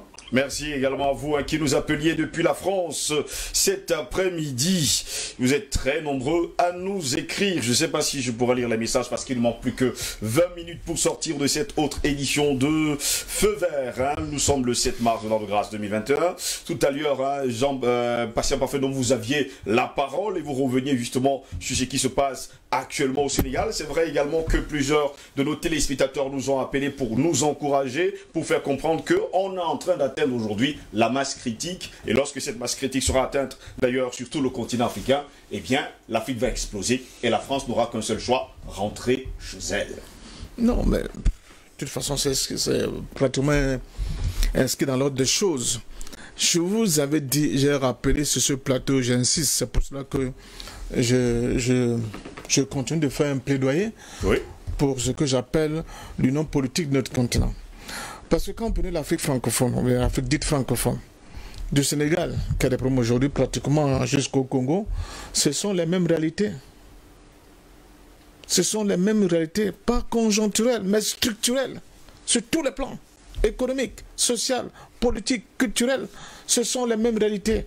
Si vous prenez un cas, par exemple le cas de Cameroun, et vous faites l'analyse, et vous tombez à la fin de votre analyse, que nous avons un déficit infrastructurel, c'est la même chose dans les autres pays. Vous allez constater que dans tous les autres pays, il y aura des déficits infrastructurels. Si vous faites une analyse sur le système scolaire, et vous vous rendrez compte que, du point de vue des manières scolaires, il y a un gros gap par rapport à la réalité, par rapport à notre ambition et la manière dont on veut se développer. Et ce qui devait être fait, on va nous rendre compte que c'est parce que c'est Paris, depuis Paris, que la politique tout se gère, la politique de l'éducation. Ça va être la même chose au Congo, ça va être la même chose en Côte d'Ivoire, ça sera la même chose au Mali, un peu partout. Donc, nous sommes face à cette même réalité. Je pense que pour que nous puissions nous en sortir, n'est-ce pas, de cette difficulté-là, il faudrait justement qu'il y ait des synergies, qu'on mette en place des synergies. Pour que quand ça tangue au Sénégal, si ça tourne au Sénégal, que ce soit comme l'effet papillon, que l'ensemble des pays africains qu'on ressent de cette secousse tellurique de telle manière que les Africains, pour dire, c'est un message qu'on envoie, non seulement à la France, mais à l'essentiel, ce que j'appelle le monde de la finance internationale. C'est moi, parce que je crois qu'on a réglé le débat. Quand on parle de la France, on parle surtout et en premier, n'est-ce pas, aux élites politiques françaises et à ceux qui gèrent les finances au niveau de la France. Oui. Parce que c'est eux qui sont les grands gagnants dans l'affaire. Quand vous voyez, par exemple, au Sénégal, ce qui a été attaqué, ce sont les supermarchés Auchan. Auchan, ce n'est pas le petit les stations service Total de quartier. Total, ce n'est pas le petit Marseillais, n'est-ce pas, qui est dans les quartiers difficiles. Non, c'est cette élite politique, n'est-ce pas, c'est cette élite qui gère l'économie, la finance, n'est-ce pas, de ce monde de ce bloc mondialisé, qui, n'est-ce pas, sème ces injustices arrêtées, parce que ce sont des injustices économiques sur l'ensemble de notre continent et de cette zone française. Donc, ce que nous avons commencé à faire sur le plan, par exemple, de l'éducation de l'éveil, on organise un séminaire, et puis il a une initiative, et d'autres initiatives existent d'ailleurs, sont à encourager et à soutenir. Mais ce qu'il faut faire fondamentalement, il faut qu'on crée des organisations authentiquement panafricaines et qui auront la possibilité de se mettre en synergie. C'est seulement comme ça que nous allons faire des petits pas qualitatifs. Alors, ça me permet de revenir, parce que c'est une question, les gens, un de nos téléspectateurs nous disait tout à l'heure, il y a des gens qui se présentent comme panafricains, en réalité, pour essayer de gruger tout le monde, mais arrivé au pouvoir, on découvre sa vraie nature. Il enlève le masque panafricain pour devenir justement ce qu'il était. Oui, mais ces exemples-là sont très peu. Je cherche même depuis là de voir quelqu'un qui a dit je suis panafricain et qui est arrivé au pouvoir. C'est difficile dans l'espace francophone. Il y a quand même des hommes politiques sur le triangle national camerounais qui ont déclaré haut et fort au départ être contre le panafricanisme. Mais un matin, ils ont trouvé justement les sujets panafricanistes pour plus tard déclarer haut et fort qu'ils ne le sont pas. Oui, mais à la base, ils ne vous diront pas ce que je dis là. Et j'utilise le panafricanisme comme fonds de commerce pour faire beau. Oui. Mais de leur conviction de départ, ils ne vous diront jamais qu'ils sont panafricanistes. Est-ce qu'un jour... Ouattara, dans les faits, on ne le verra jamais. On ne verra jamais. Ouattara ne s'est pas levé un jour, vous avez dit qu'il était panafricaniste. Ça même parce que c'est. Macky Sall, moi encore. Qui d'autre? C'est-à-dire que quand on parle de panafricanisme, ce n'est pas une énumération, une évocation de quelque chose comme ça dans le vide. Ça veut dire quelque chose. Du point de vue de votre comportement, votre manière de vivre, d'agir, de vous comporter. Et au niveau des actes, oui, notre ami qui appelle depuis l'Angola, à qui j'ai dit bon dia, Diawara, il dit oui, vous allez voir particulièrement dans aucun pays en Afrique, vous ne pouvez pas vous déplacer quand vous voulez, mais il y a un petit cas quand même, c'est le Bénin de M. Talon, bien que Talon lui-même ne dise pas qu'il soit panafricaniste. Oui. Mais au Bénin, on a levé la restriction d'avoir absolument un visa d'entrée pour entrer au Bénin pour les Africains que nous sommes. Moi, je suis allé, j'ai été au Bénin, et c'était comme si je quittais d'une pièce de ma case pour une autre pièce de ma case. Donc, c'est ça que nous voulons. Alors que nous avons des gens qui disent qu'ils défendent l'Afrique, mais pour aller chez eux, mon cher ami, c'est la croix à la bannière.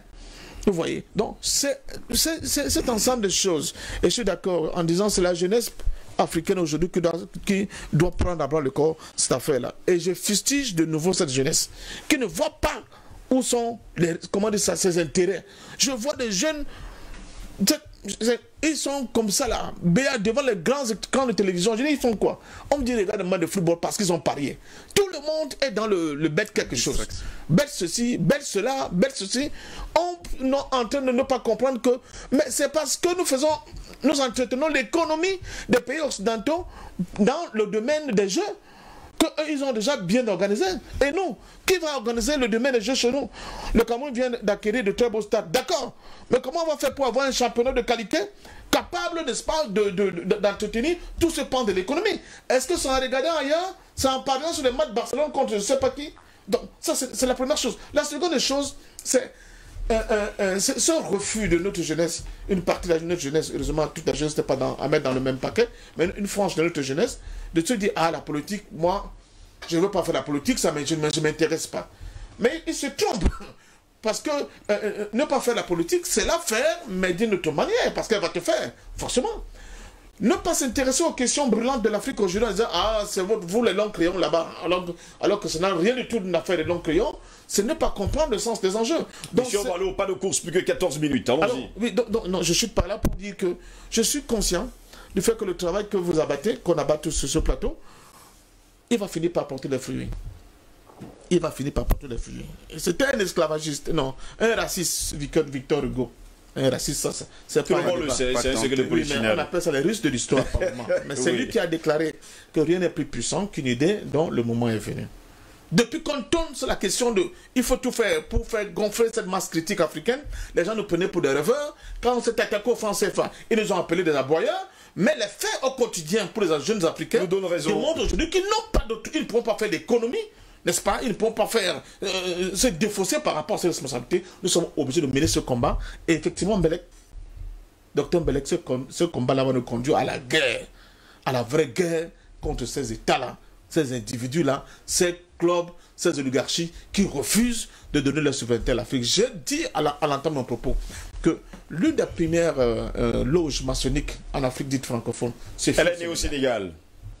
Merci, Pasteur Parfendome, pour cette prise de parole. Allons-y avec Polela. Polela, on ne va pas également oublier que Ousmane Sonko, qui est aujourd'hui dans des problèmes du côté du Sénégal, elle a fait 10 ans, il faut le dire comme ça, aux impôts. Il est le seul, d'ailleurs, homme politique qui a déclaré son patrimoine, qui a déclaré ses biens, selon la Constitution. Alors que pendant ce temps, Macky Sall, jusqu'à preuve de contraire, croise les bras et ne dit absolument rien sur sa fortune. Oui, Steve, vous savez, le système politique qu'on appelle démocratie et qui, pour beaucoup dont je fais partie, est un gros leurre, aime bien fonctionner avec des gens qui ont des morts dans leur placard. Quand vous n'avez pas de morts dans vos placards, vous dérangez. Parce qu'en réalité, on aime, dans le système politique qu'on observe dans la plupart des pays du monde, y compris l'Occident, qui se présente souvent en donneur de leçons de démocratie, on aime bien pouvoir vous tenir quelque part. Oui. On aime bien pouvoir vous ressortir vos cadavres que vous avez dans les placards pour vous faire chanter. Et quand vous n'avez pas de mort dans votre placard et parce que vous avez gardé une conduite saine, c'est le cas de Ousmane Sonko, non loin d'être un saint, mais au moins, politiquement, on a bien vu qu'il avait un casier vierge d'un point de vue de toutes les financières que beaucoup de ses pairs, hommes politiques, trimballent. Donc, ça dérange d'avoir des gens comme ça. Et du coup, qu'est-ce qui reste? Et moi, ça me fait un peu sourire parce que je trouve que ça manque de finesse, ça manque même d'intelligence parce que vous voyez, ce sont des méthodes éculées que de ne trouver aucun grief contre un homme politique et de brandir comme ça le viol. Vous savez que c'est très récurrent. On a vu ce qui se passe en Occident, c'est très récurrent. On a vu ce qui s'est passé avec Tariq Ramadan, on a vu ce qui s'est passé avec d'autres. C'est-à-dire que c'est la solution la plus facile. Okay. Et je trouve que ça manque vraiment d'intelligence, ça manque de finesse, ça manque de recul. Et donc, malheureusement pour eux, pour l'oligarchie, on parle souvent de l'oligarchie mondialiste, il y a bien une oligarchie africaine aussi, qui est en fait à la solde de cette autre oligarchie de la finance internationale. Ils n'ont d'autre solution que d'inventer des choses pour freiner l'élan de ceux qui peuvent avoir un discours qui est dissonant par rapport au leur. Alors, ce qui me rassure, au-delà des transfuges de l'Occident qui pourraient se présenter comme des sauveurs, mais qui en réalité se révéleraient être d'autres pions, d'autres marionnettes de l'Occident, ce qui me rassure, c'est le peuple. Parce qu'en réalité, l'élan du peuple ne trompe pas. Et les velléités, les déterminations, les engagements du peuple révèlent toujours, mais alors toujours, un ras-le-bol, une situation de pourrissement qu'ils ne peuvent plus supporter. Et c'est ce qui est en train de se passer au Sénégal. Et je rejoins Parfendome, et il m'inspire ce que je vais dire tout à l'heure pour finir, c'est que il faudrait, parce que les gens nous demandent souvent... Oui, vous parlez, mais après, qu'est-ce qu'on fait? Bon, c'est une question un peu qui m'horripile parce que, en réalité, parler n'est pas faire que parler. Quand on sait que tout a été créé par la parole et que les vibrations de la parole sont celles qui constituent ce monde. Et quand on parle, c'est en réalité pas juste pour qu'on nous écoute comme devant une série qu'on nous regarde comme devant une série américaine ou je sais pas quoi, mais c'est parce que derrière, il y a une stratégie, il y a une démarche qui doit être adoptée et qui peut être appropriée par chacun.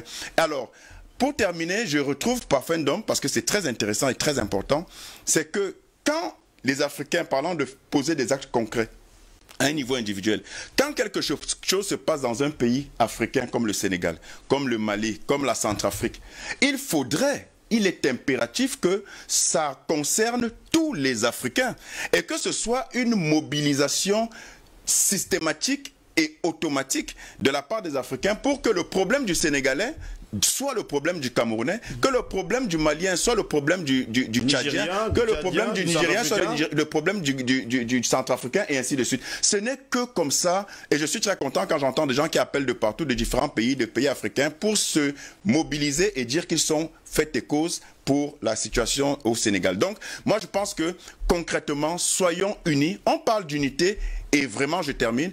Moi, c'est dommage et ça fait un peu sourire, mais en même temps pleurer quand on dit on attend que les chefs d'État, pourquoi les chefs d'État ne font pas ça? Mais si on a fait un constat, une observation claire, à savoir qu'ils sont des marionnettes, mais qu'est-ce qu'on attend encore? Soyons conséquents. Alors, prenons nos responsabilités en tant que peuple et mobilisons-nous pour que, à titre individuel, le problème du Malien, du Sénégalais, du Tchadien, du Centrafricain, du Congolais, soit du Gabonais, soit le problème du Camerounais, soit le problème de nous tous. C'est comme ça qu'on va créer une force face à laquelle aucune armée ne pourra rien et qu'on pourra donc tirer notre liberté tant attendue et tant réclamée. Docteur Jean-Paul Belec, après, il faut le dire comme ça, Cheikh Anta Diop, après... Cheikh Anta Diop. Cheikh Anta Diop. Alors, quand vous ne voulez pas que je fasse l'édition, bon, d'accord. Après, Cheikh Anta Diop, voilà, ça vous rassure là maintenant, là. Mamadou Dia, Ousmane Sonko, va-t-il entrer également, lui, dans l'histoire des grands hommes du côté du Sénégal? Je ne dirais pas ça. Parce que les cimetières sont pleins de grands hommes. Oui. Et je ne souhaite pas Ousmane Sonko, qui n'a que 47 ans, d'aller au cimetière. L'heure n'est pas encore arrivée. Oui. Donc je ne dirais pas ça. Et puis je ne veux pas le comparer à Cheikh Anta Diop. Il ne faut pas exagérer. Ok? On n'est pas dans le même domaine. Là. On n'est pas dans le même domaine, justement. Cheikh Anta Diop, c'est un savant pluridisciplinaire qui a dit des choses, qui a pensé des choses, qui a fait même des choses. J'ai parlé de laboratoire Carbone tout à l'heure. Au moment où personne... Quand Cheikh Anta Diop parle de l'origine africaine et monogénétique de l'humanité, il fallait le faire. On est dans les années 50. Oui. Hein? Ça, c'est un très grand savant. Parce que même à l'époque, les quelques faits qui pouvaient exister, il a défendu cette thèse de façon ferme. Et ce n'est que dans les années 80-90 que la plupart des autres savants le disent maintenant, et maintenant c'est courant. Mais il y avait déjà trop d'évidence. Mais Cheikh Anta le fait dans les années 50. Origine africaine et monogénétique. Bon, donc moi je ne compare pas Cheikh Anta Diop à la légère avec qui que ce soit. Fût-il sénégalais. Celui-ci est à part. Hors catégorie. On ne discute pas. Et c'est Cheikh Anta, pas Cheikh. Hein. Tous ceux qui disent Cheikh, ça veut dire qu'ils ne connaissent pas bien son œuvre. J'ai remarqué ça. Si c'est Cheikh Anta Diop. Cheikh Anta Diop. C'est un titre qui l'hérite de son nom qu'il a élevé. Allons-y rapidement. Qui s'appelait Cheikh Mbaké. Donc je sais de quoi je parle. Tout à l'heure, je dis donc mes salutations à Diallo Diop. J'arrivais pas à dire le nom parce que je pensais que Diallo, en fait Diallo c'est son prénom. Lui-même s'appelle Diop comme Cheikh Anta Diop. Diallo Diop de RND. Bon, alors, donc, moi je dis ceci. Les événements au Sénégal ne sont pas des événements qu'on est dans un état démocratique, parce qu'il n'y a jamais eu de démocratie au Sénégal. Je me souviens très bien de Senghor parlant à la télévision française dans les années 70, parce que nous on a quand même un certain âge, malgré l'apparence, et Senghor disait qu'il a choisi lui-même le nombre et le type de partis pouvant figurer dans la démocratie sénégalaise. Oui. Lui étant le Parti Socialiste, il y a un parti marxiste que lui il a choisi. Et un parti libéral. Un point trait, les autres, il ne veut pas savoir. Ça, c'est la démocratie. Non, c'est n'importe quoi. Il y avait le RND de Cheikh Anta Diop, d'ailleurs, qui avant avait porté un autre nom. Parti communiste. Voilà. C'est ça le marxisme. C'était le Parti communiste sénégalais, oui. Debout, de Cheikh Anta. Non, Cheikh Anta n'a pas fait de parti communiste. Non, il faut regarder. Non, je ne crois pas. Terminons rapidement. En tout cas, Senghor a validé un parti marxiste. Oui. Et il a invalidé. Alors, le marxiste en question était, je ne sais pas si c'est son nom, il se reconnaîtra lui-même, était quelqu'un. Bon, ok, Amadi Ali Diang, c'est ça. Moi, je ne voulais pas dire, mais tu m'obliges. Et celui-ci était un anti-diopiste primaire. Parce qu'il était marxiste. En tant que marxiste, il combattait Cheikh Anta Diop, qui prônait donc la restauration de la conscience historique africaine. Et à l'époque, il faut croire que les marxistes, ça ne les convenait pas. Tellement ils pensaient qu'ils étaient internationalistes. À tort. Alors, donc, il n'y a jamais eu de démocratie là-bas au Sénégal. Il ne faut pas raconter des histoires. Maintenant, ce qui se passe, c'est que Ousmane Sonko, qu'est-ce qu'il représente? Voilà quelqu'un, là nous sommes sur le champ politique. Il a fait l'ENA. Hein. L'ENA, c'est en France là-bas. Voilà quelqu'un qui prône la rupture ce que tout Africain conscient demande, qu'il soit du côté de la descendance de la colonisation britannique, portugaise, espagnole, française, arabe, peu importe. Qu'est-ce que nous demandons? Un, la fin de ces francs CFA. En fait, quand je dis la fin, le franc CFA est fini. Mais nous ne voulons pas de ces succès d'années, de gens éco et consorts. On veut la rupture totale du côté financier avec la France. On est d'accord? Oui, on est d'accord. Même si vous dites non, je sais que vous êtes d'accord. Terminons rapidement. Hein. On est tous d'accord, il n'y a même pas de nom à dire là-bas. Deuxième point, c'est le départ des bases militaires françaises. Qui n'est pas d'accord? On est tous d'accord. Je n'attends pas vos avis, on est d'accord. Ok, je sais qu'on est d'accord. Alors, donc, c'est ça. Et il ne le dit pas seulement avec les mots, parce qu'on dit, ok, je pose la question, est-ce que vous connaissez l'équation de Schrödinger, avec la fonction d'onde? Le chat de Schrödinger. L'équation de Schrödinger, oui, dans le chat de Schrödinger. Moi, je parlais de l'équation.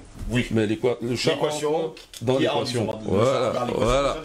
Ok, donc ça veut dire, et Paul est là, a failli faire mention de ça, mais il n'a pas été trop, peut-être parce qu'il est prudent, n'est pas physicien. Oui, l'action avec le vide. Oui. Le vide, l'air même est dans le vide. Nous agissons à travers le vide. Les vibrations viennent du vide. Les ondes électromagnétiques ne sont pas dans le vide. Donc, la parole que nous utilisons là, en bas, on a un mot qu'on appelle Hu, qui est aussi un mot égyptien, l'Égypte ancienne. Hu, le dieu de la parole. Donc, en bas, Hu, c'est la parole active. Je parle, ça agit. Voilà. Donc, il faut se méfier. Il ne faut pas croire que parce qu'on est là, on passe le temps. Non, pendant qu'on parle, on fait aussi des choses. Et je pense que surtout, il y a un rendez-vous avec l'histoire. Et le rendez-vous avec l'histoire, nous y sommes aujourd'hui. C'est la fin définitive de la domination étrangère sur le continent africain. Merci beaucoup. Et cela, nous sommes prêts à engager le combat physique. Et nous le gagnerons. Merci beaucoup, Dr Jean-Paul Bellec. Albert Anatole Haïssi, vous avez le mot de fin en 1 minute. En quelques secondes d'ailleurs. Je pense que le collectif de défense de la démocratie a donné rendez-vous à l'opinion publique africaine et la conscience sénégalaise de reprendre la rue demain pendant 3 jours. Pendant 3 jours, oui. Oui, je pense qu'il s'agit de 3 jours déterminants. D'abord pour la démocratie, pour la dignité, le respect, parce que les Africains demandent avant tout le respect. Vous ne pouvez pas continuer de respecter les gens qui n'ont aucun respect pour vous, ni pour vos hommes, ni pour vos idées, ni pour vos institutions. Ces gens, ils ne méritent aucun respect, que ce soit ceux qui sont de l'autre côté de l'hexagone, que ce soit ceux qui sont sur place. Je note également que, comme je l'ai indiqué tantôt, la liberté a reculé d'un cran du côté du Sénégal, ce qui constitue en mon sens une inquiétude. C'est tant que les médias et les journalistes sont attaqués, certains sont même embrigadés. Ça me pose un gros problème. Je pense donc qu'aujourd'hui, il ne faut pas dévoyer la problématique du débat, contrairement à ce que certains membres du gouvernement sénégalais veulent faire, c'est-à-dire dévoyer le problème de fond. Le problème de fond, c'est le respect, je dis bien, le respect des libertés et des choix fondamentaux des Sénégalais. Deuxième chose, il est question d'atteindre la souveraineté et l'indépendance économique et politique des Sénégalais. C'est la même chose pour le Sénégal, c'est la même chose pour tous les pays de l'espace francophone, dits francophones d'Afrique. Donc je pense que de ce point de vue, ce n'est pas négociable. Et il est important que nos dirigeants, je parle des présidents ou des chefs d'État, se rappellent qu'ils sont élus par nous. Ça veut dire qu'ils sont nos mandataires et donc pardon, justement nous prendre avec condescendance, avec beaucoup de mépris, parce que c'est le cas. C'est ça justement qui a mis n'est-ce pas, le faux pot du côté du Sénégal, c'est-à-dire que cette condescendance de l'élite a parlé à ses mandants. Et ça, ce qui, à mon sens, doit pouvoir impliquer un nouveau contrat social. Merci beaucoup Albert Anatole Haïssi d'avoir été là cet après-midi. Depuis mercredi, le Sénégal est le théâtre de nombreux affrontements entre les jeunes et les forces de sécurité, de pillage et de saccage. Il faut dire que l'arrestation de Ousmane Sonko, pressenti comme un des principaux concurrents pour la présidentielle de 2024, a provoqué la colère de ses partisans. Ici, Daniel Sophie pour Universal News TV. Merci de suivre Universal News TV sur YouTube. Nous vous rassurons que les informations que nous diffusons au quotidien sont suffisamment crédibles. Alors, n'hésitez pas à liker la vidéo si elle vous plaît, et si vous êtes nouveau sur la chaîne. N'oubliez pas de vous abonner et d'activer la cloche de notification pour ne pas rater nos prochaines vidéos.